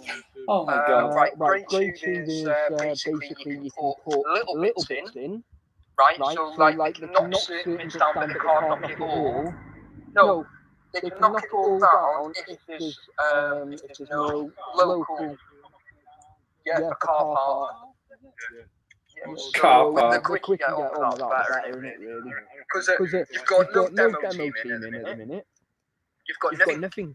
Do you know what I mean? It's literally just a sitting duck, isn't it? Yeah, well, the council's shocking. You could have it now for another 5 years. Exactly. I could be there for the next 10 years, you don't know. And that's not trying to be horrible, do you know what I mean? But, like, you know, these lads will disappear, they'll get bored, yeah. Do you know what I mean? Just leave them to it. That's all I can suggest, yeah. Yeah, but if seriously goes on about these girls. Touched up by dirty old men, that's up to them, innit? Well, what can you do? Physically, what can you do? Get in there and sort it out, but they can't. Yeah, and then what you do? Yeah, but you've got no body cam on. You've got no CCTV. No cameras. Yeah, they don't work. No, exactly. So what? My life. Right, and I'm trying to cover your arse here, right? What happens if the girl said the security guard made us do it? Made you do what? Well, what happens if they said that, like, basically one of your friends? This is a good point. And you're getting paid for it. Yeah. Even though you're not and you don't know them from Adam. No, but do you know what I mean? It's silly little things like that, innit? No, but it happens. It does happen. You can't say it'll never happen. Do you know what I mean? It's like you're the security guard, obviously. I'm one of the ones that have reported that these little girls are going in there. Yeah, but it's like little girls now, he's saying. They've changed from being like, yeah. What are we talking? Infants going in there for old men? He just keeps going on and on. No, I'm not saying that. I'm just saying what happens, do you know what I mean? Like we jumped over there, we walked up. We didn't even know there was security on here the other day. Yeah? And I said to him, I said, look, I'm not going to put you on camera. I'm not going to do nothing. I said, because it's not fair on you. Yeah? right? And I wouldn't do that, right? But in the end, I had to, like, he'd had his badge about 8 weeks. He was a young lad. Do you know what I mean? And he was threatening us. He was threatening us, really. No, it was a little Yaris, I think it was. A little yellow Yaris. Yeah, you know who it is, yeah? Well, I'm not going to say his name because obviously... Oh, he's just threatening and that, do you know what I mean? But I wasn't bothered because I brought him down, do you know what I mean? Because, like I told him, yeah, I was a close protection officer for 3 years, do you know what I mean? And I had my door badge for 6 years, do you know what I mean? So when I said to him, I said, look, you've basically not done this for long, have you? And he was like, no. And I said, right, how long? 6 months? And he was like, no. And then he looked down and I was like, right. So I said, how long you had it for then? And he said, 7.5 weeks. I was like, all right, there you go. I said, that'll explain. I said, your customer service and that went out the window then, didn't it? Talking to people the way you spoke to me. And I said, so, right outside the gate there. Oh, nothing, we jumped over that gate there, the same gate as this. I hopped over the wall just down there where you were talking to that guy. Right, we've got it on camera. Yeah, and literally we've press your mute button, Brady, because we're getting it coming through the mic. It might help. And I was like, oh, he was like, I'm ringing the fucking place. And I just started laughing, didn't I? Do you know what I mean? Because I thought it was hilarious, yeah. But don't you think that you shouldn't be on this side? Well, we shouldn't be on anyway. But after all, this is only a civil law. So therefore, it's only a dispute between me and you. But if you say to me, you want me to leave, then we leave. And if we don't, right, and then you ring the police, then it becomes a criminal act, then, yeah? But we would rather listen to you because we can't be dealing with a hassle. Does that make sense? Yeah, we would just go see you later. No, it's fine. Anyway, look, have a good shift, yeah? And hopefully we won't see you again, yeah? See you later, mate. Blue jacket, mate. Absolute fucking waste of time. That guy was a fucking... You want to unmute yourself now? That guy was a fucking moron. Jobs worth. I mean, all he kept going on was those girls. I'm like, well, yeah, you've reported it, mate, but aren't you any... And the bit where he says, oh, yeah, they're going in at 11 o'clock and they're coming out at 6 in the morning. So why aren't you stopping them? Yeah. Why aren't you doing anything about this? Apart from reporting it to the police. Oh, the police know, but... Oh. Well, if he was true to his word, then he should let you guys in because you're not there with a young girl, and he said he's not interested in anything apart from old guys with young girls. So why can't he let you in then? He just said that his logic doesn't follow through. He's like, oh no, all we're interested in is these old blokes and young girls. Okay, so we can go in then because we're not old blokes, we're young girls. That's all you're interested in, isn't it, mate? So let's go in then. What the fuck? He'd be like, oh, no, you can't go in, though. Oh, but why not? Oh, well, because of danger. I thought you said you were only interested in, it's just fucking, yeah. It's fucking pathetic, isn't it? There you go, guys. If you want to go and watch the rest of it, go ahead over to Taffy's and go and watch it again. He's thick. It's like, mate, seriously? They don't employ fucking, brain boxers, do they, to do fucking security guard fucking jobs. He's just a fucking, retard. Sorry to use the word, but yeah. I mean, to be honest, some security guards don't have SIA badges and they're just employed. They're just fucking backhanders. They're fucking idiots.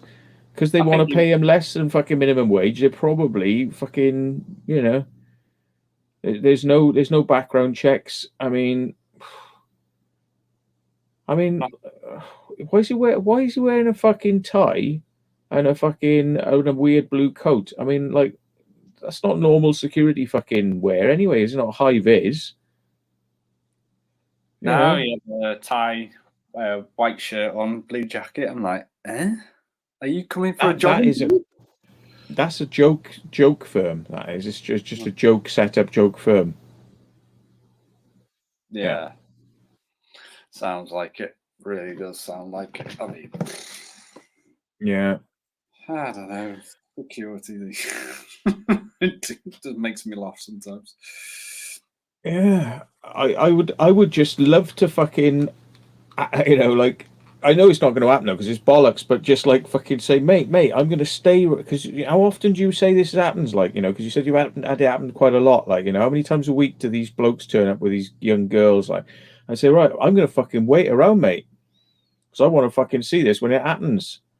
And I want you to film it. Next time you see it, I want you to film it because I want some proof of what you're saying is really happening. Because like none of these cameras fucking work, and we just got your word for it. So I'm gonna stay around and I'm gonna see if I can fucking catch any of these fucking blokes you're on about with these young fucking girls. But it's not gonna happen, is it? It's not fucking. No, it's not gonna happen, mate. Is it really? Yeah. And here's the thing as well, right? If a bloke turns up with a young girl, they've already pretty much made their minds up what they're going to do before they came to your building, I would have said. So the fact that they've turned up at your building is not really much of a concern, other than it looks a bit weird. But I mean, let's face it, if some young girl has shacked up with some bloke and they're walking in from a road, from a car where they could shout for help if there was anything wrong, and then they leave in the morning and get back in the cars and go, I pretty much think that there's some sort of like consent, even if they're not allowed to consent if they're too young, but there's some sort of like consent has gone on there. So realistically, the crime is happening in other places as well, not just inside that building. It's happening continuously, the whole thing outside the building, wherever they go and drive to, that's continuing the crime. And that crime happened before they came to your building, and it'll happen after they leave it. Pretty much. Yeah. So I mean, you know, like saying that the issue is that it's happening inside your building. Now, I think there's a much bigger problem going on there. If they're coming back and forth to the building like that, I think there's a much bigger problem going on there. Yeah, and it's not got to do with it must happen in your building, otherwise it doesn't happen. The building is not making it happen. Someone else is. Yeah, definitely, and it's been going on a long time. A long time. Yeah, I just wanted to hint on that. Pretty much. I mean, I don't think there's anything else really to say. Really, I can't think of anything. Yeah, it's just what they're like, guys, and what we have to deal with when we're out on next thing, you know. I think we've gone about 3 hours, mate. Have we? Yeah, I should get some sleep because I got to get up tomorrow, have a bath in the morning. So I think we should call it a night if you want. It's up to you, man. Yeah. They literally told me have a bath as well. That was part of the instructions of like, you're coming into hospital, have a bath, so we don't have to smell your fucking cheesy bell end. Yeah, because they will literally have to smell my cheesy bell end if I'm not careful, because they're going to be going in that department. So yeah, literally, I have to double clean my knob. Yeah. Because I definitely don't want. And on that cheesy bombshell, which is why I bought all the stuff to take care of it. Yes, with the weird winking end. Yeah. So yeah, guys, thank you so much for everyone coming over tonight. I appreciate it. Thanks everyone in the chat. Thanks for all the moderators. Thanks for being here. Thanks for all the donations. If you donated tonight, thank you so much. Appreciate it. Helps, you know, towards fuel and all that. Pull out of it. Matt, thanks for coming on, bud. Appreciate it. That's all right, mate. No problem. And have a safe night, everyone. And all the best. And yeah, like, subscribe, and all that palaver if you want to see videos. Thank you so much. And we shall see you all on the flip side. And